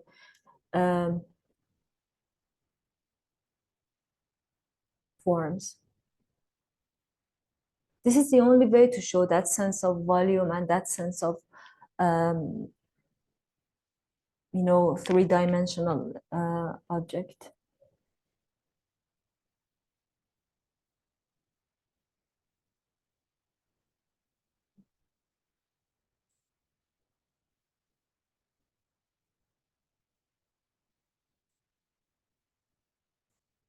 As you see, being transparent in here in some ways helps me to show that transparent quality of the bottle, of the plastic bottle, that I can see the inside of it. Here, as you see, I think John has asked it, that I try to be transparent with the mixture of the different shapes.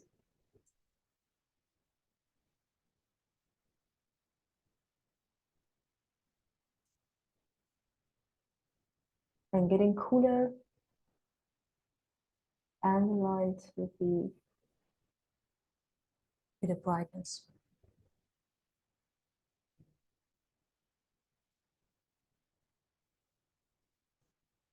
The most important thing that I noticed in your studies, as I was just looking today, that was exactly this, that it's better to consider if you have this tendency and this intention to give volume and give this sense of three-dimensional object is sitting here, it's better to think about the changes of the direction of your you know, of the road map, of the road that each brush is going. You have to think about it. That what shape is this brush going to depict?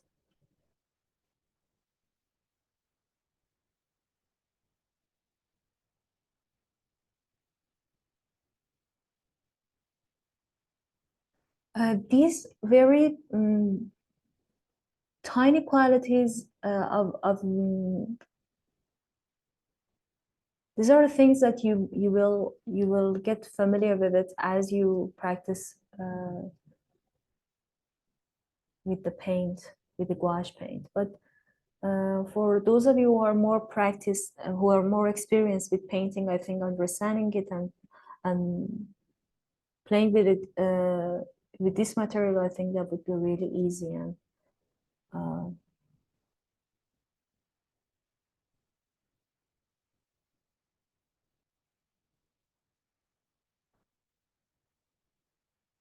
just going to show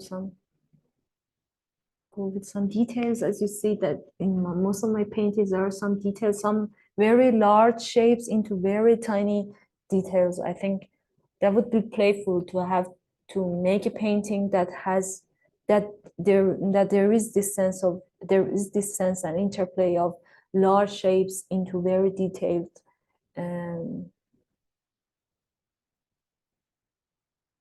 quality. It asks the spectator to understand and see the painting from a farther distance, and also wants to keep looking at it to observe the more details and more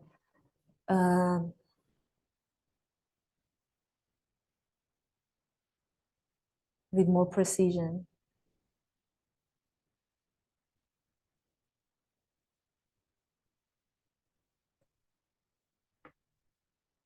For some very straight lines, I sometimes use rulers, because that straightness ruler gives is really interesting. I love this quality it has. that lies that local light, as you saw in here, I put the mark, was a little bit light for that part that is amongst the very dark shapes, and that's very catching the eye, and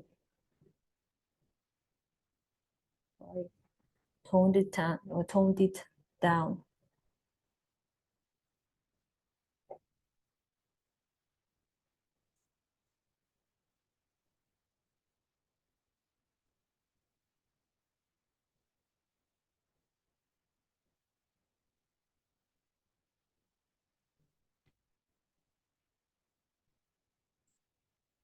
I was going with the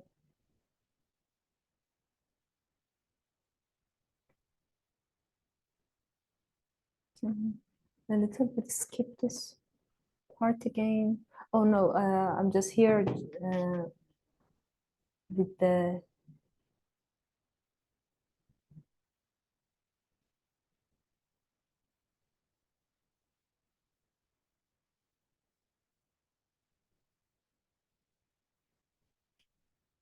again, as you see, the early layer is very responsive to in this part as well.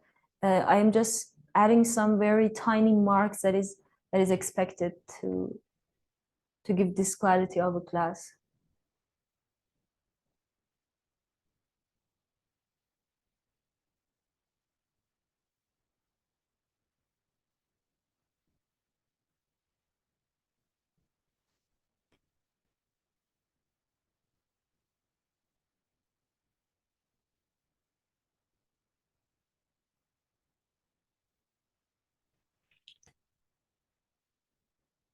I'm gonna skip a little bit because there is a little bit of glare in here and it's bothering. So yeah, that's good.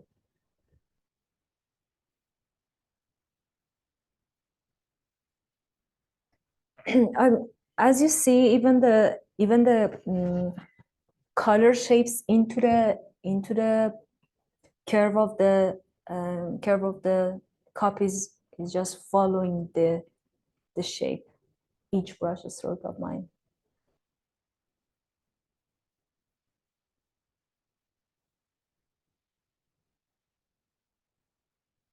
And getting more precise with the oval shape.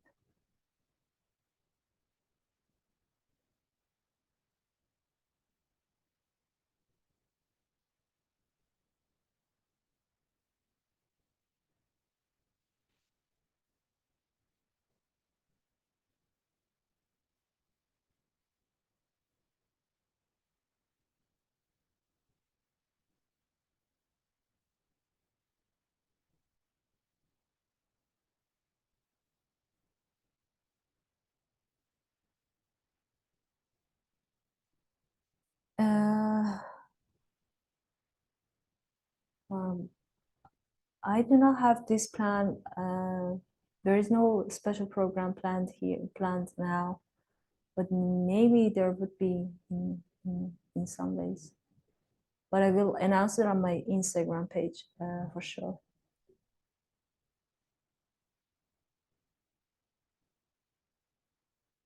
If there is any special subject matter, that would be interesting to know that if you're thinking about any special subject matter. I'd love to know that.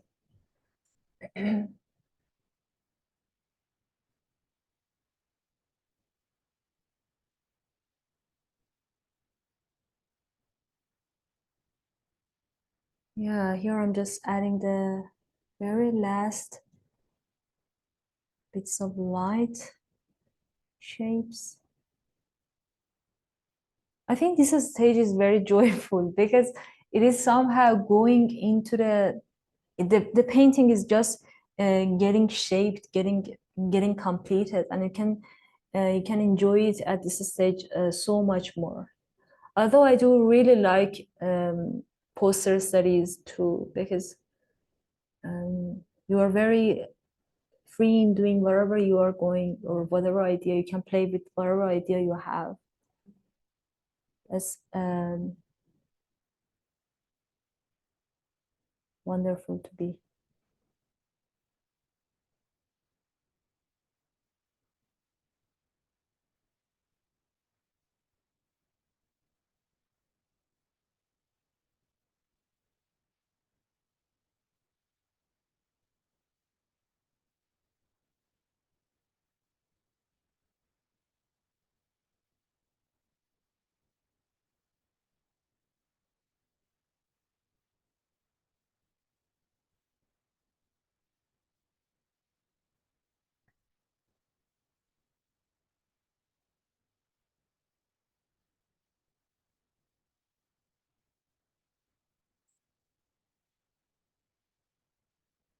Yes, giving this texture of wood in here.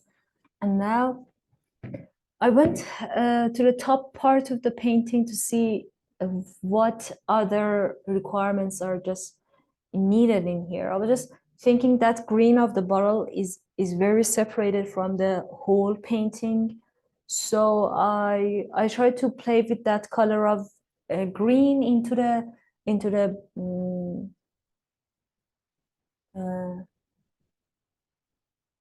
backdrop and the lighter areas of the background.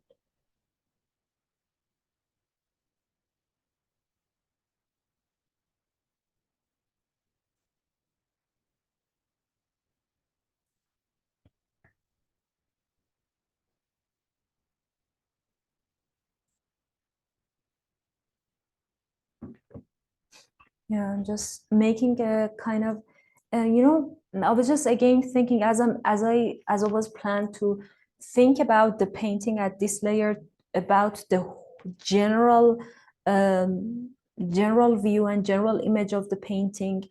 As I was just thinking about this painting, that backdrop, although the idea was just having a very bright and warm background compared to the, you know, middle and further plane of the painting, the front plane of the painting, but as I was just going through the whole project, I thought that the background is too warm for me, so I tried to bring some hints of gray, which is again related to that color atmosphere into that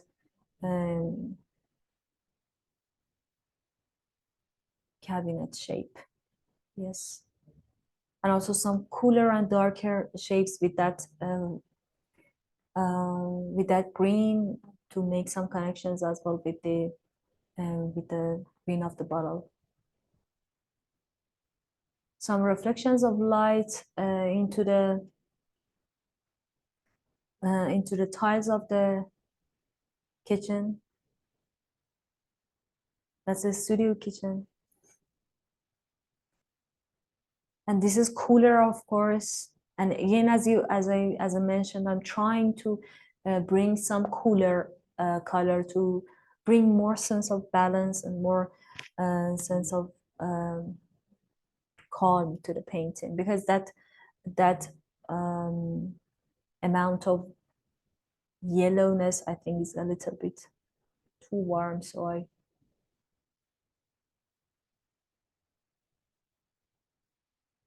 I will upload a photo of this whole painting and today on the Padlet. You can check it out and see how it has turned out. And I will definitely go on with it for about maybe 1 or 2 hours of my painting progress to make a final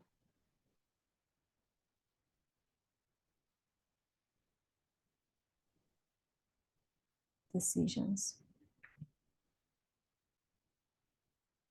But generally, the painting is done at this stage.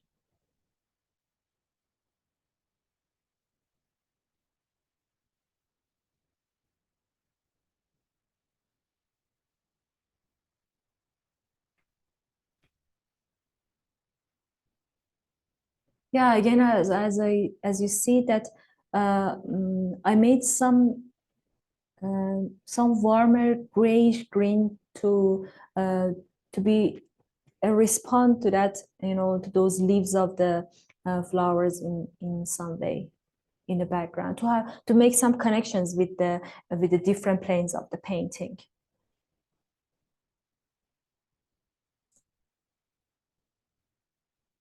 Yeah, just some tiny changes on the portrait. I think I'm somehow done with the portrait. I love the sense of volume on her forehead and the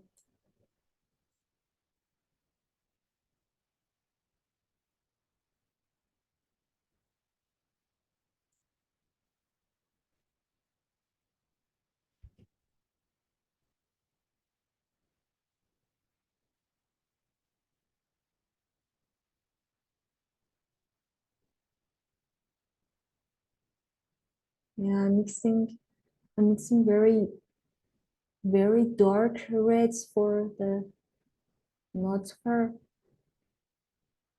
of her lips.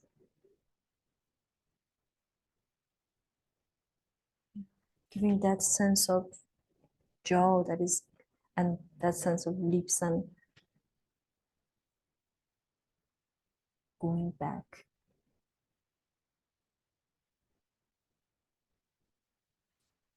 This is the happiest painting I've ever done, I think, as I mentioned before.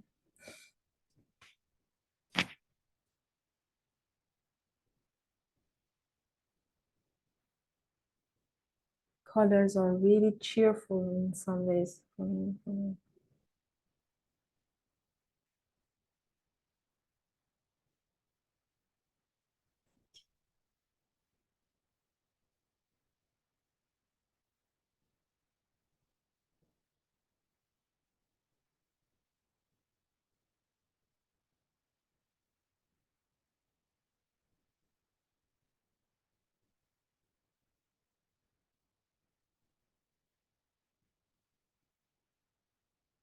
Those fat pads of her face, I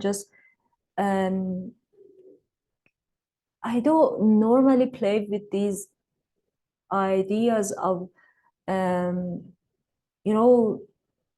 marking the lightness, and then I can talk about this idea with painting the portrait, but here you can see that it's topped with the light area. Then you can see a darker darker edge, and it gives some sense of volume to the painting with this kind of line work.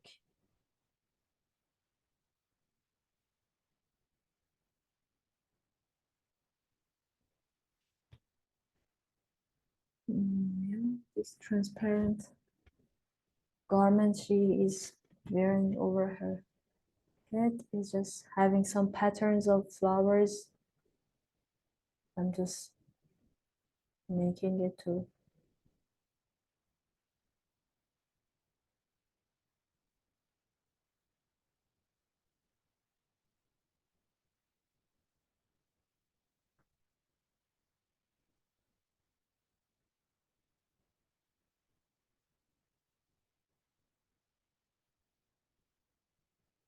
it dried a little bit lighter.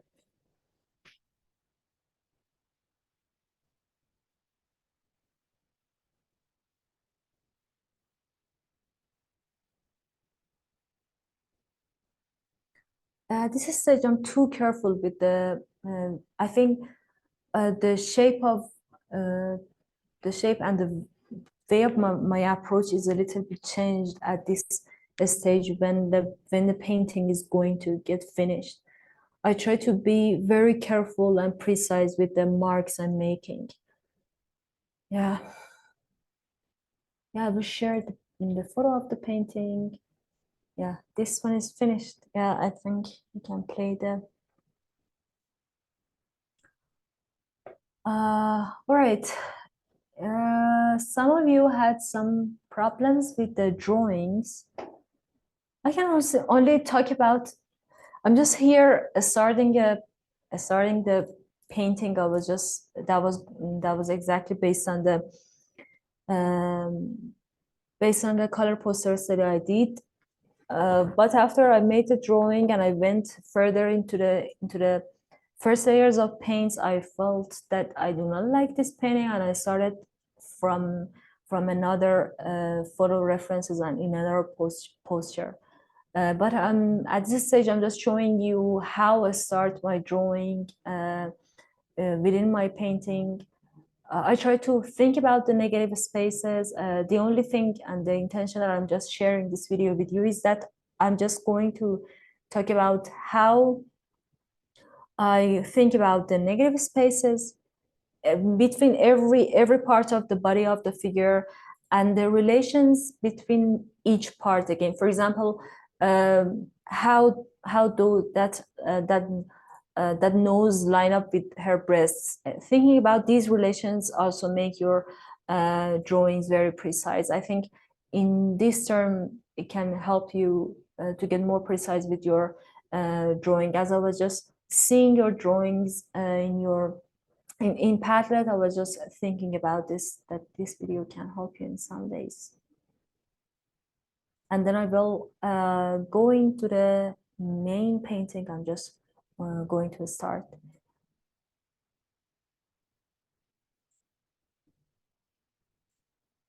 As you see, I'm just using a graphite. I think that's a B or a HB graphite pencil. These are the relations that I'm just thinking about.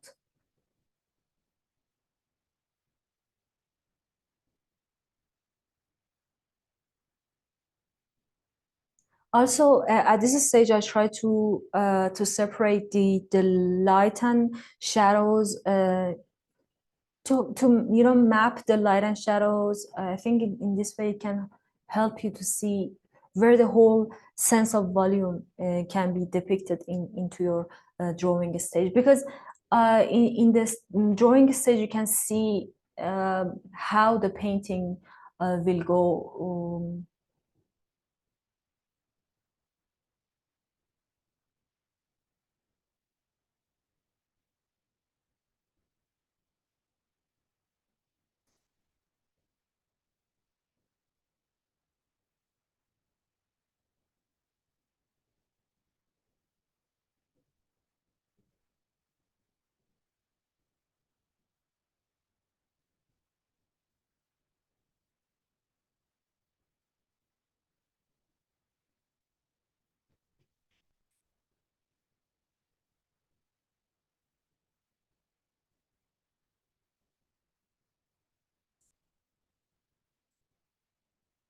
I'm just thinking about how to construct a figure in a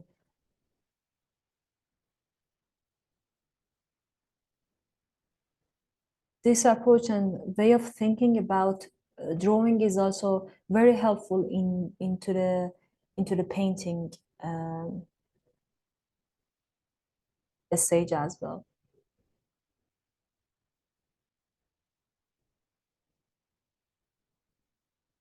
As you see, I'm just dividing the light and shadows.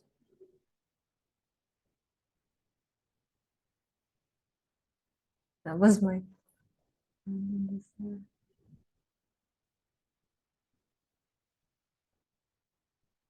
the shape of the cast shadow.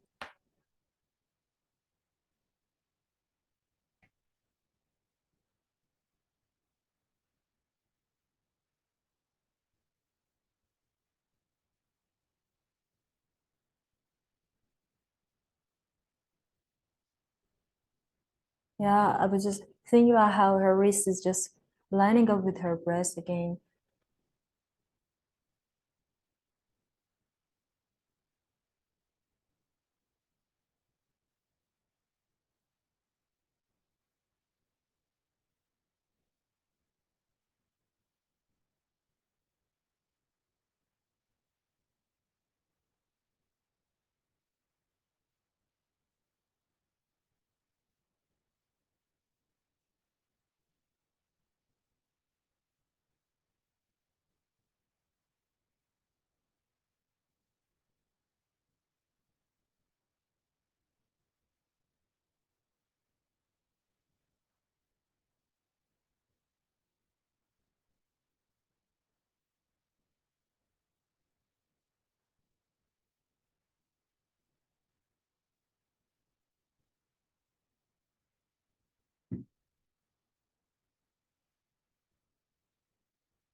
Yeah.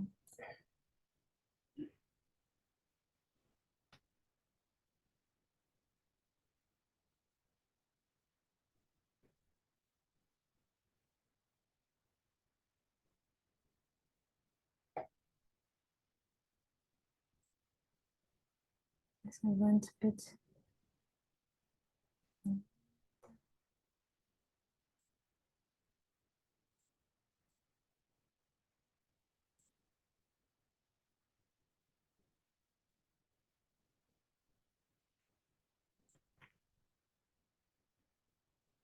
Yeah, I'm just skipping it a little bit now.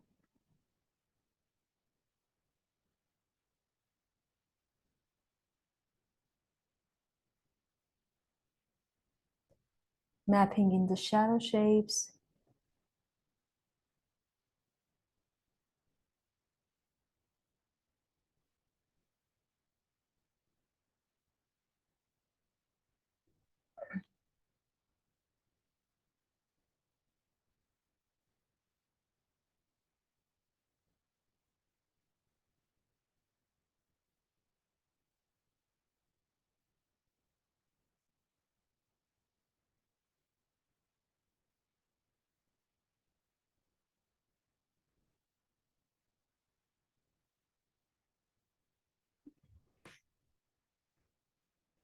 It was the drawing stage of the painting that was planned in the first session of the class.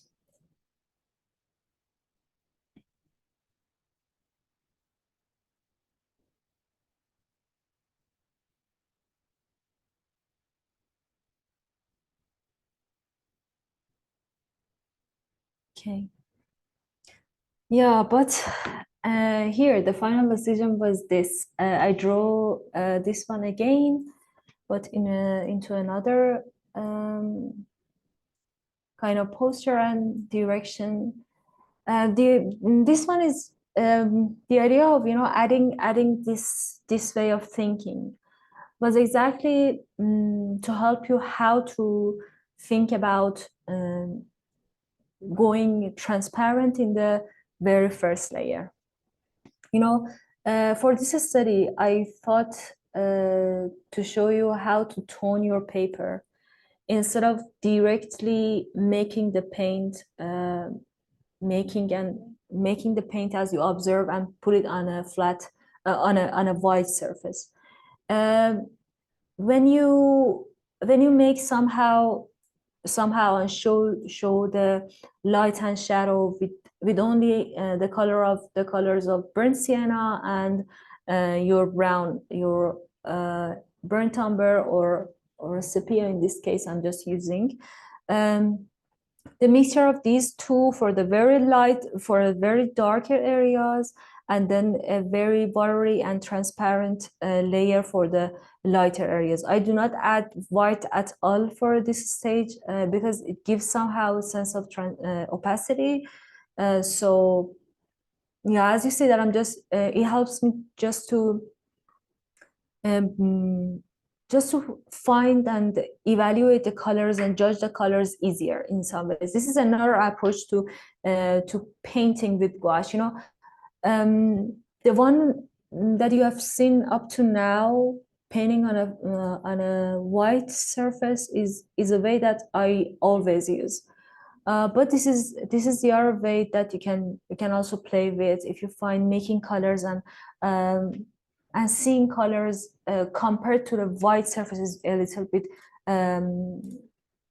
challenging and hard for you. So as you see, I'm just going very transparent with the lighter areas. This is somehow the way we paint with watercolor, and then it helps you to tone your paper and see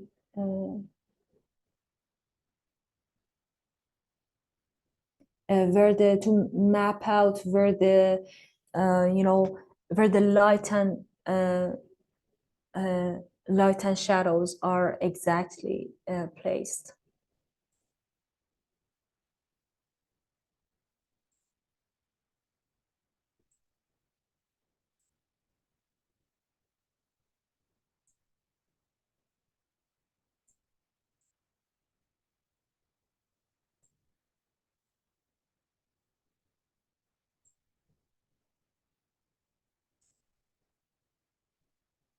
Just laying in the folds with the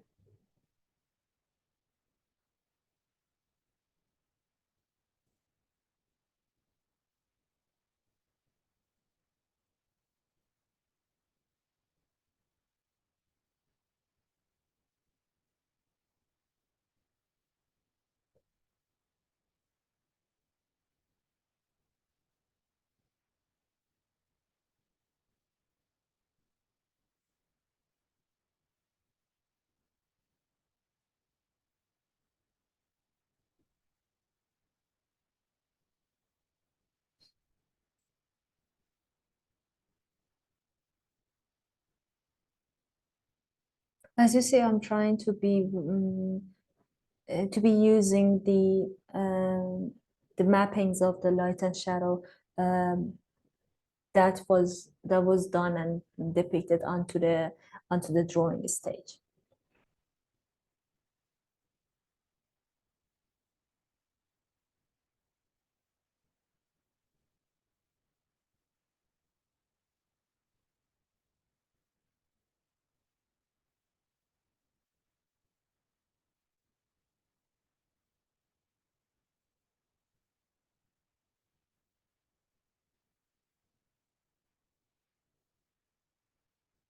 Very rough sort of,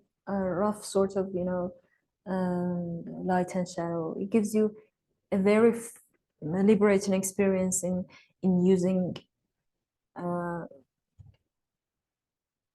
paint, and you won't feel any.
Yeah, sure.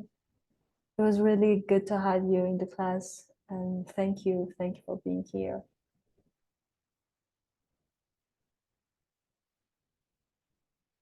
I will go over your painting if we had time, but if we couldn't, I will get back at it on the Padlet. Yeah.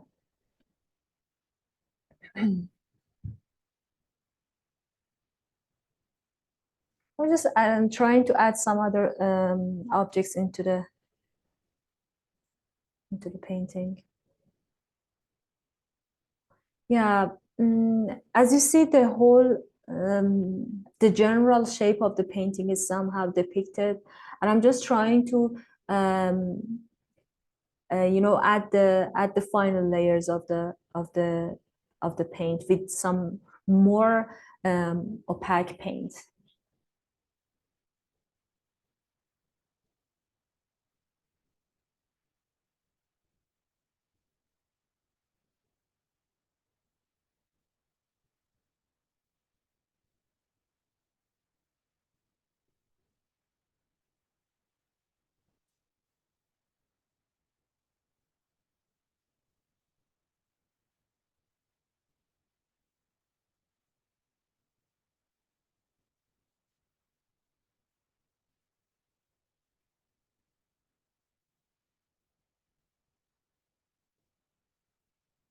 When the drawing is this much precise, it asks you somehow to be a little bit careful and fussy about, you know, laying in the paints. But when the drawing is very rough, the experience is completely different. You can play with it, because each time when you want to start a painting, you can be playful with it, to have some to make some progression into your work, or to bring some motivation for what to experience in this with this material.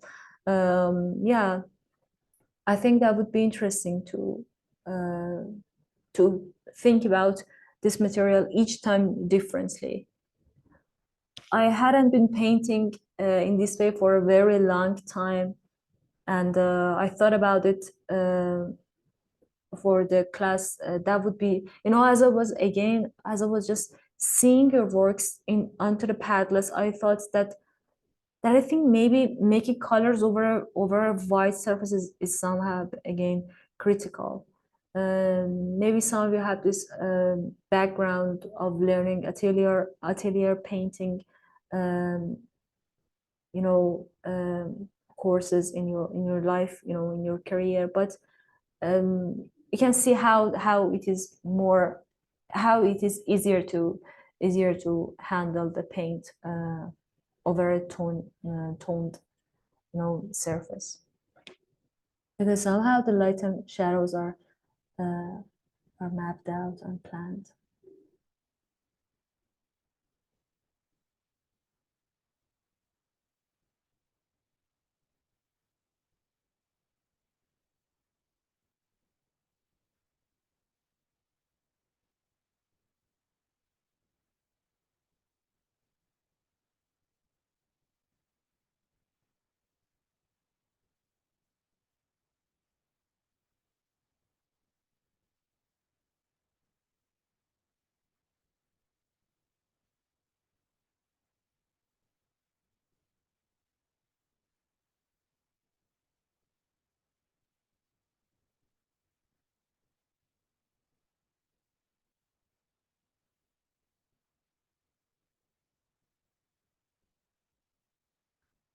Uh, for this size of, you know, again, Sangyo has painted some very tiny portraits into your figures or into your painting. I can suggest you not to paint, you know, eyes, not to paint noses, you know, try to again see and simplify them into some very tiny shapes of color. Exactly what I did in here is this, that I do not think about this. As I'm just, you know, painting eyelashes. This is only a line of dark mark.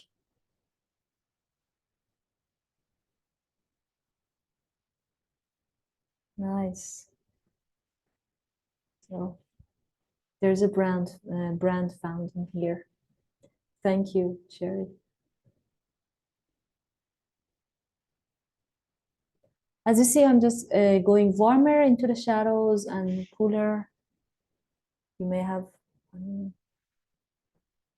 but in outdoor scenes, this is completely opposite, you know.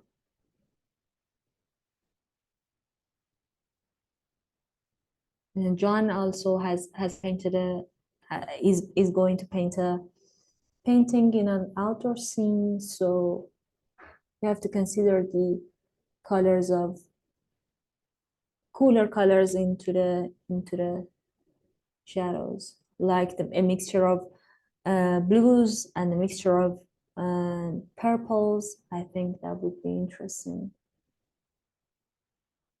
And cool purples.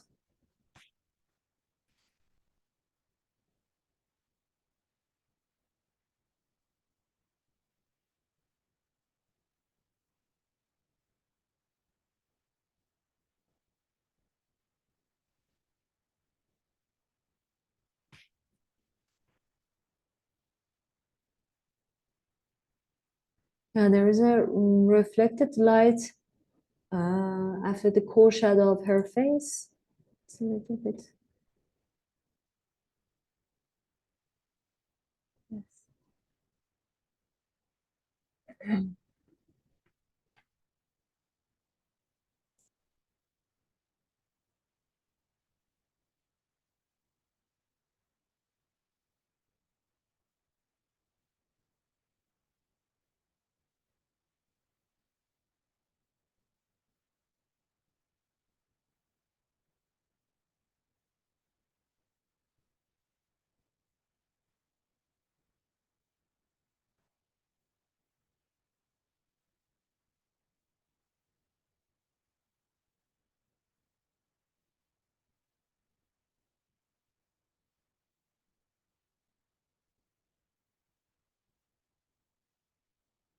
I think this amount of details for this tiny head is very reasonable and enough. So do not go very farther with the details of such tiny faces or subjects.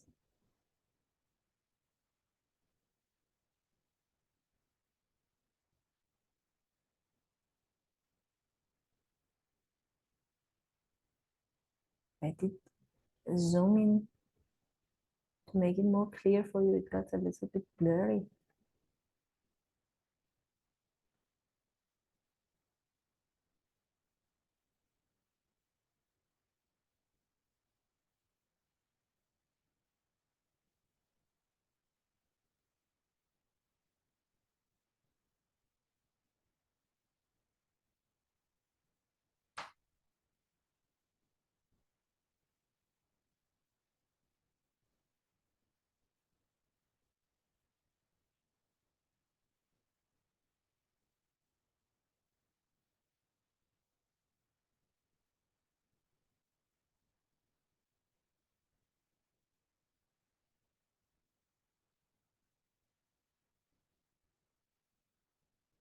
As you see, I think Rebecca was just asking about this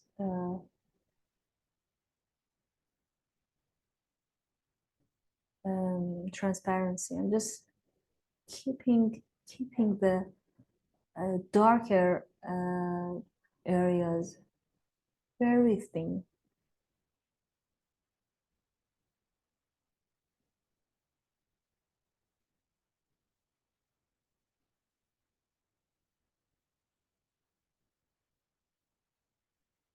When you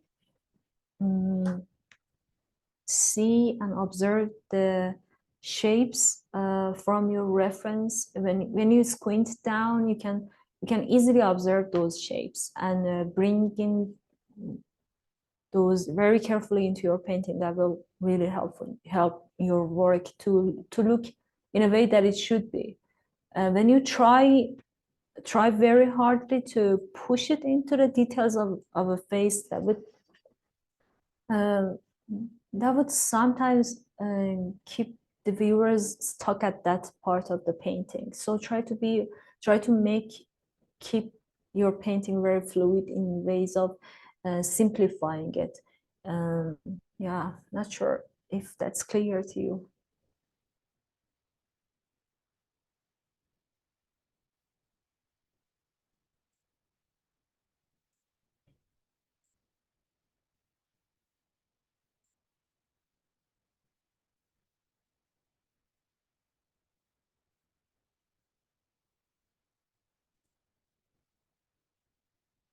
For the lighter areas of this work, as her clothes is in black, I tried to try not to mix the colors. When the color of a subject is black or white, try not to mix the color with white to get that gray. Try to see it as color, which colors I can observe or can perceive from that lightness. In this part I was just seeing a mixture of yellow ochre and blue with some hints of white will be helpful for the lighter areas of black. Yeah.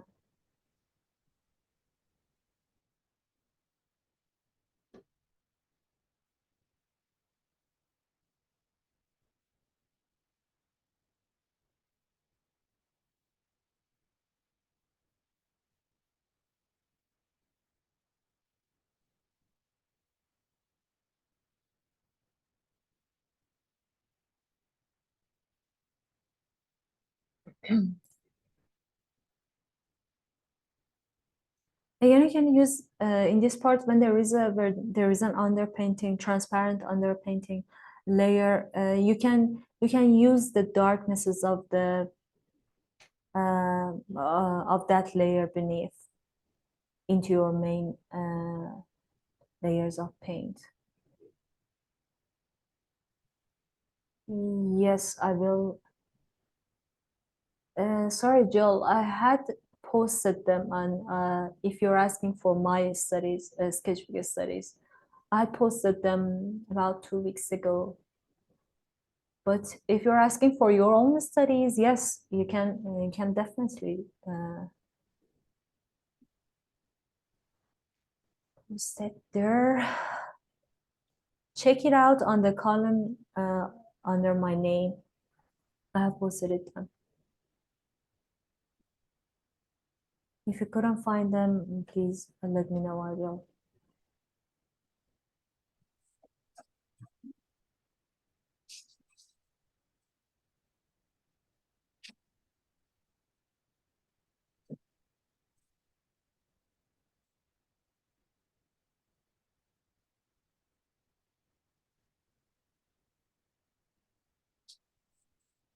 Oh, yes, yes, I will.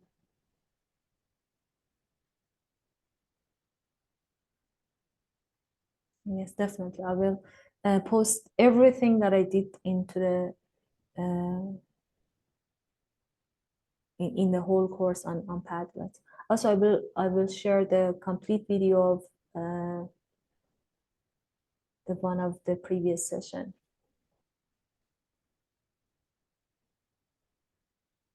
It takes a little bit of time because it's a little bit heavy, but I will do that. I think that would be helpful too. As long as the Padlet is up, I'm not sure you have to ask about this from the school and Joe. Yeah.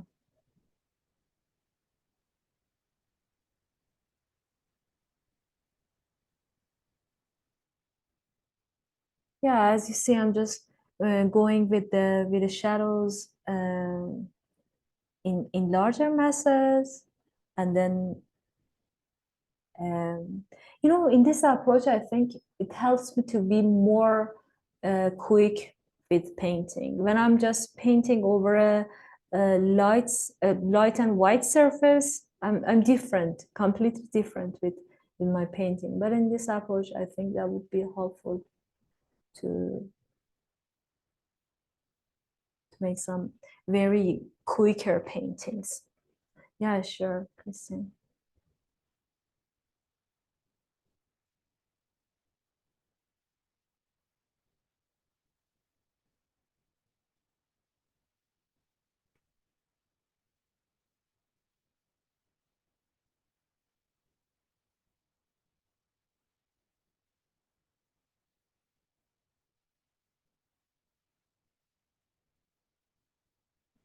As you see, I'm just following the different parts of her lower arm.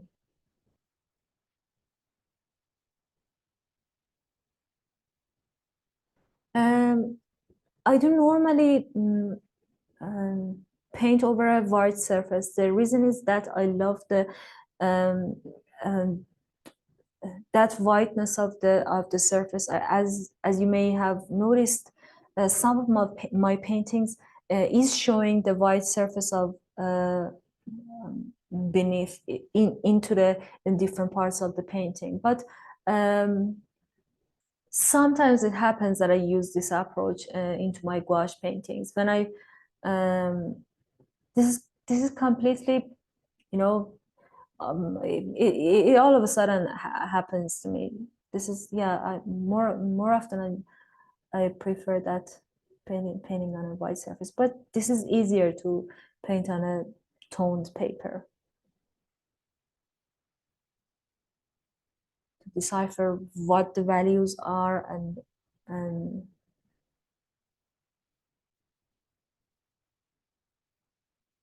generally painting on a white surface is a little bit bringing some anxiety, I think. But when the surface is filled with a thin layer of color, I think that would be easier to jump into it. Yeah.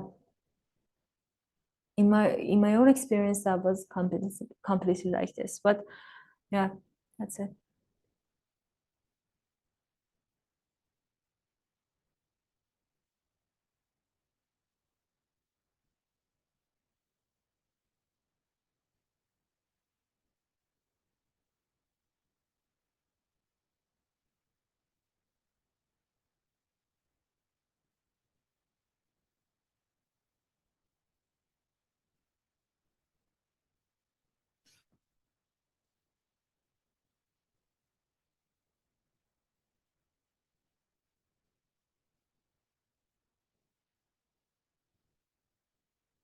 But the general way of color mixing or matching the colors with the reference is totally the same. The difference is with the starting point, I think.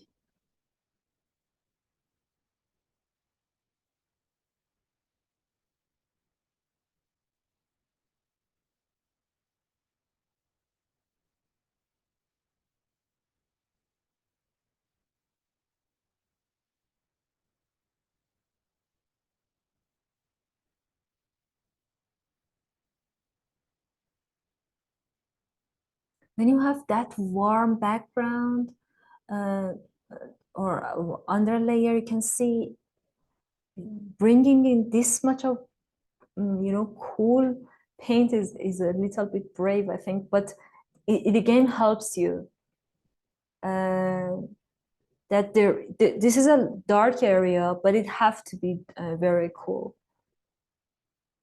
It somehow the underpainting layer helps you to with the value stage, and now you're applying the painting, the color aesthetic in terms of those value, following those rules, those values which are ruling.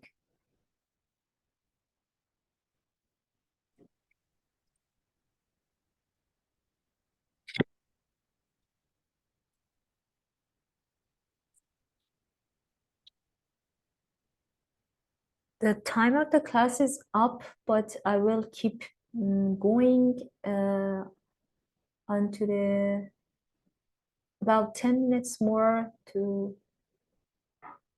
10 to 15 minutes more to that would be cool to have you stay in the class. Yes. This is the final part of this painting. This painting will end into the first layers of painting, but I will keep you posted about the finishing stage. The only purpose of this work was to make you familiar with this with another way of laying in, starting the painting, and yeah.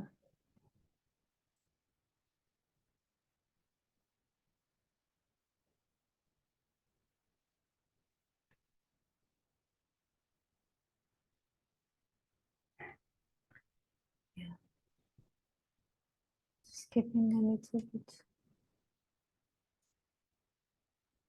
Onto our skirt, as you see, I do not use black directly. I prefer to mix the colors, mix the black with some colors to have some sense of color to make it more into its color quality. Instead of being a painting based on only value. The other thing about this painting is that I try to be more limited with with my palette. I had a play with ultramarine blues and oranges. I think there is although I had some different mixtures with other colors, but the main points that I was just referring and going into was these two colors. I think ultramarine blue and vermilion.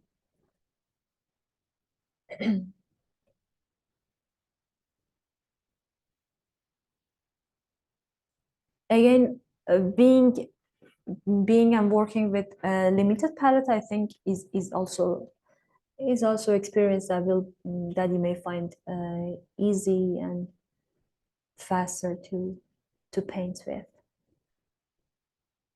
and the colors will themselves do the task of being in harmony with each other. Yeah.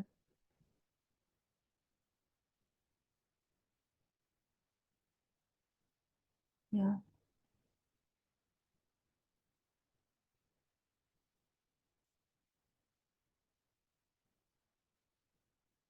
Yeah, I did.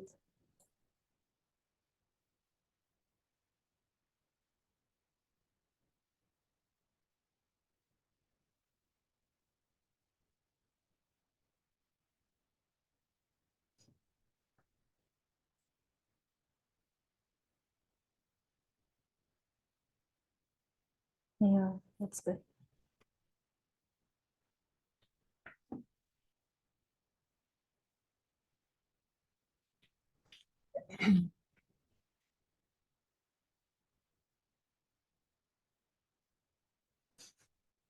I'm just again going with the some shapes of her fingers instead of painting fingers in this scale.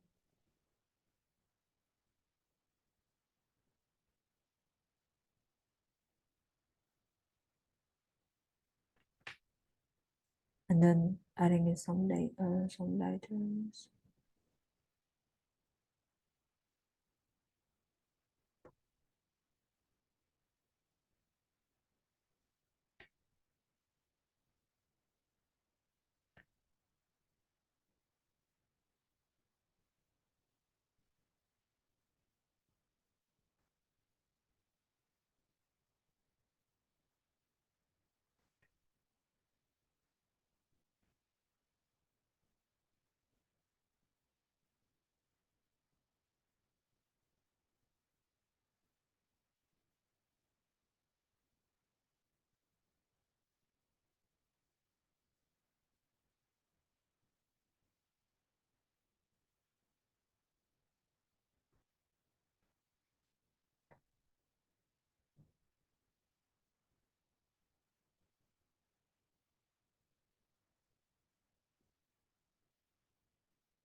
Yes, adding the paint.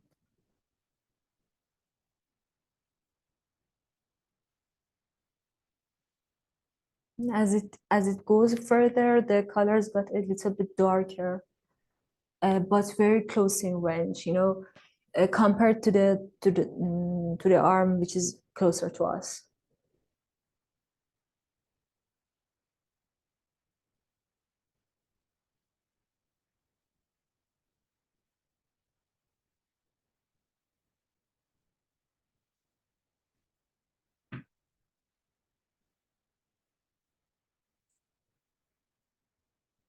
Yeah, as I say that, I'm just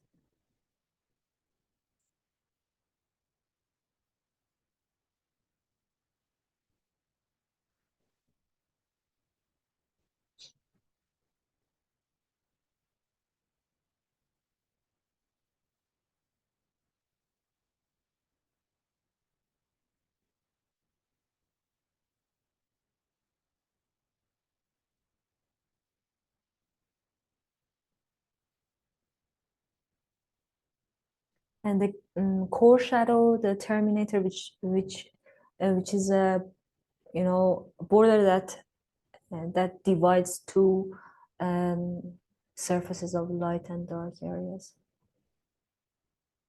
On that points, I'm going a little bit darker.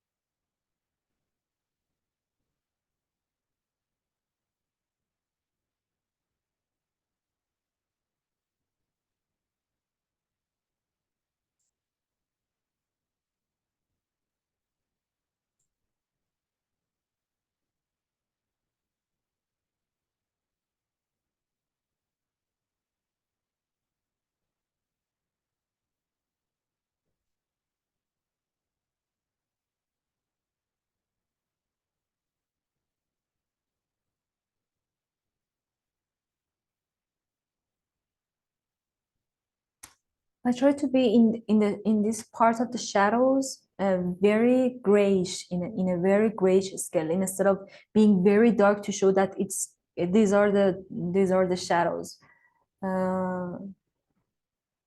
Yeah, and I think I'm just going to show you how the different grays is also descriptive in terms of um, the light and shadows. There is no force to be very dark to show the. It is of course completely relevant to the whole atmosphere of your painting, but when the whole atmosphere is very light and you cannot you do not have very dark areas, you may expect that the shadows are somehow grayish instead of being very dark and rich in the colors. No, I haven't used the fixative in these layers because I'm into the second layer of the onto my underpainting, and this is when this layer finished, I will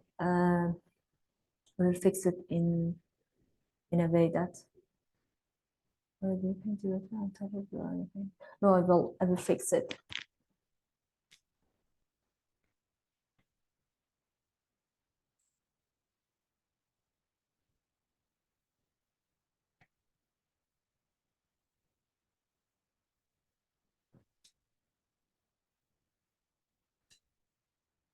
And just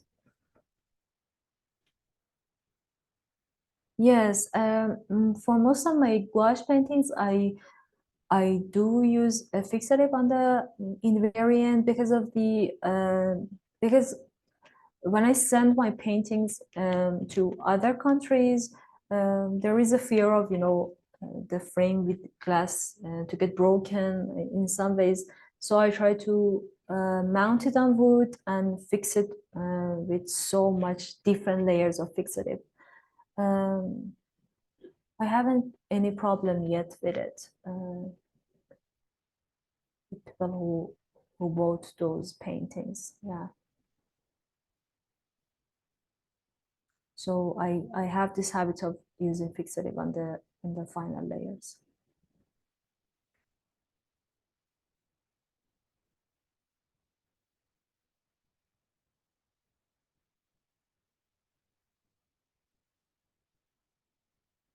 As you see, there is somehow there are some reflected light in the shadows of her.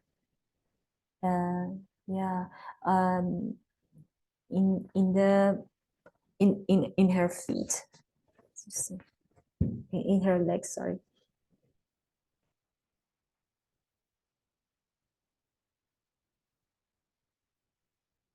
As I go closer to the to where the light is, where the light has broken the shape, I get very darker. But as I get further from that point that divides the light and shadow, I get again lighter into the.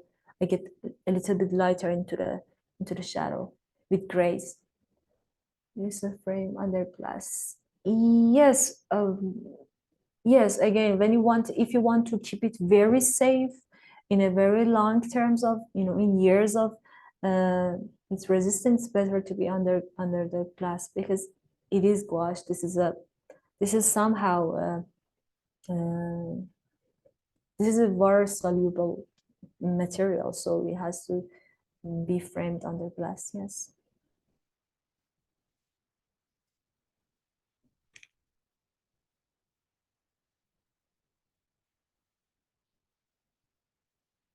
Yeah, thank you, Joe.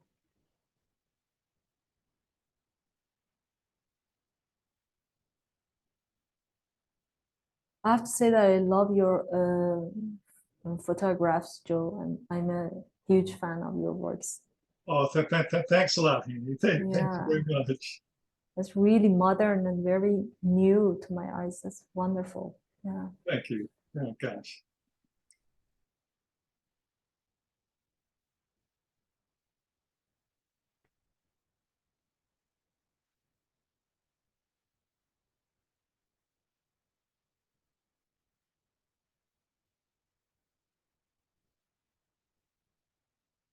Yeah, I totally understand what it might work. So that must be a little bit more expensive compared to the reflective ones. Exactly. Yeah.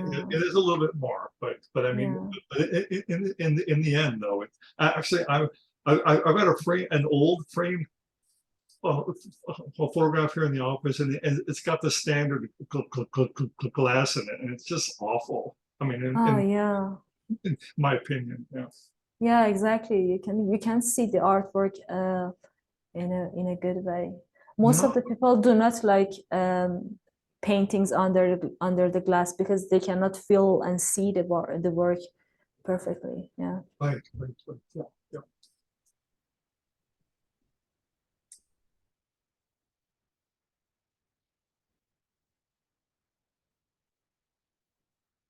As you see, I'm just going with again with giving some hints of light and shadows in the second layer to prepare. This is a preparing layer for the next ones. So you can see that I'm not very precise in the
yeah, I'm done with this first layer of my painting, and it will continue on.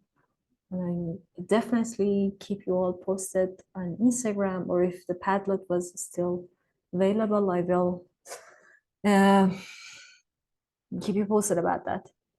Do you let the layers completely dry, or you mix with wet paints from previous layers? You know, Nikita, the layers get dried very fast, and yeah, I think I do not wait for it, and sometimes I use the wet paint quality. Okay, can you see my screen? Yes. Yes, we can. Yeah. All right. Yeah, I was just thinking about some of your paintings. This is from John, I think. I'm just going to give some ideas over the colors that is used, because the approach is completely different from digital painting. But I was just going to say, for example, in here, try to when the whole you know um, I can say this is the outdoor scene, and you have to be very, very cool in these areas instead of being this much warm. It's better to be very cool in these areas, and also being very simpler in some shapes of color instead of you know instead of being having this much broken marks, because this is the earliest stage and there is no rush for making. And again, as you see in this part, you see that the colors is needed to get a little bit warmer, because it is on the onto the outdoor scene. Even when she posted her photo reference, I was just noticing that the colors of the, yeah.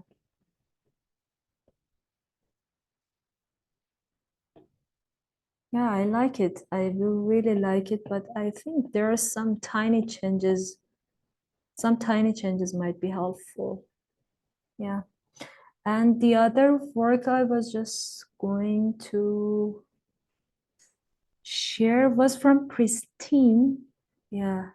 Sorry, I do not mention your names. Yeah. The other thing about this work, for example, I love this part that the dog is painted, the way the dog is painted. This is very fluid and joyful. I can feel the joyfulness of the paint. But here you can see that that, for example, we are seeing too much of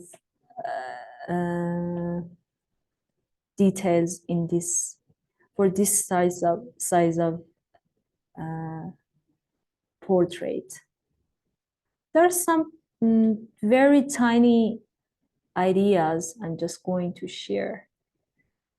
But generally, that's very beautiful, and I do really love it. Yeah, again, you can see that there must be some reflected light over here with her. I think adding such colors will be more helpful instead of adding some details. Yeah. And, oh, sorry. Okay, I think this is from Joey. Oh, Joey was mentioning that that there is a problem with the opacity of painting. And the other thing that I'm noticing is again that, you know, maybe you are observing the colors this much dark and this much you know, warm, but there must be some hints of hints that is showing, that will be showing you that the colors must be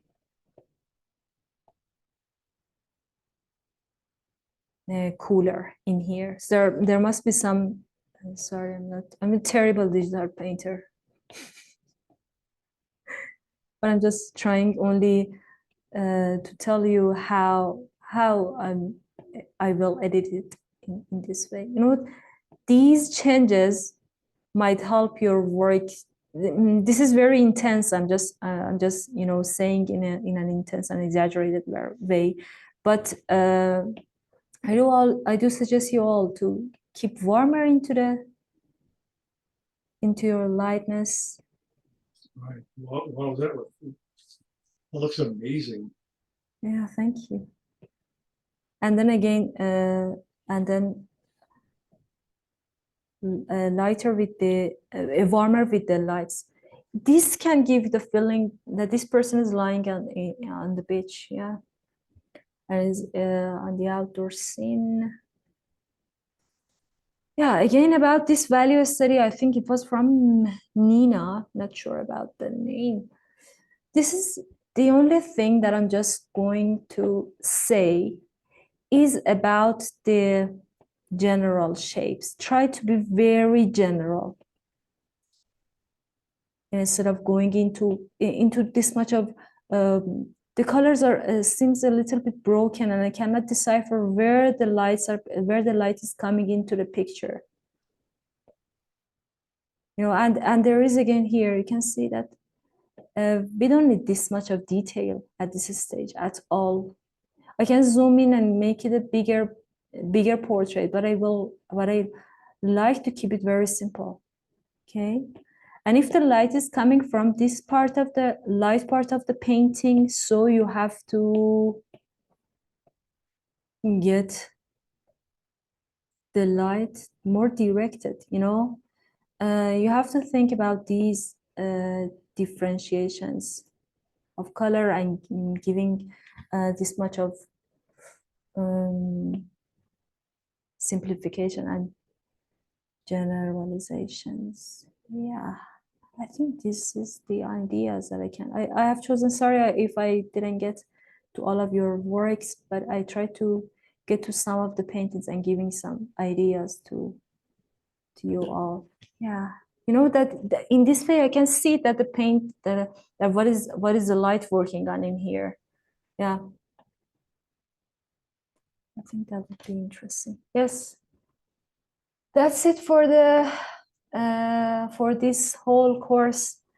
Thank you all for your joining, and it was really interesting meeting you all and seeing your works, and I'm looking forward to seeing your works onto the Padlet. Yeah, and if you have any further questions, add it onto your painting, and I will give feedbacks on your painting. As long as the Padlet is up, I'm also checking out your works every 2 days. Yeah. In shadow grays, indoor, outdoor. Yeah. You know, Nikita, I have talked about it in previous sessions, especially the first session. But for the skin tones, when you are painting into the indoor, try to make the shadows warmer and the light areas cooler. But for the outdoor scenes, it is completely different, and vice versa. If in the outdoor scenes, try to keep the shadows, keep the shadows lighter, cooler, and the lights warmer. Yeah, as you saw into the painting I did in these studies. Yes. Okay, If thank there you. was, yeah, you're welcome. Try to keep me posted with your works, and it was really wonderful having you into the class. Yeah, if there is no question, we can wrap it up here. Yeah. Thank you, Yeah, Hanie. you're welcome. Yeah, Thank you so everyone. much, Joe. Thank you. It was really wonderful. Yeah. Great workshop. Thank you. Bye, everyone. Bye, everyone. Thank you all.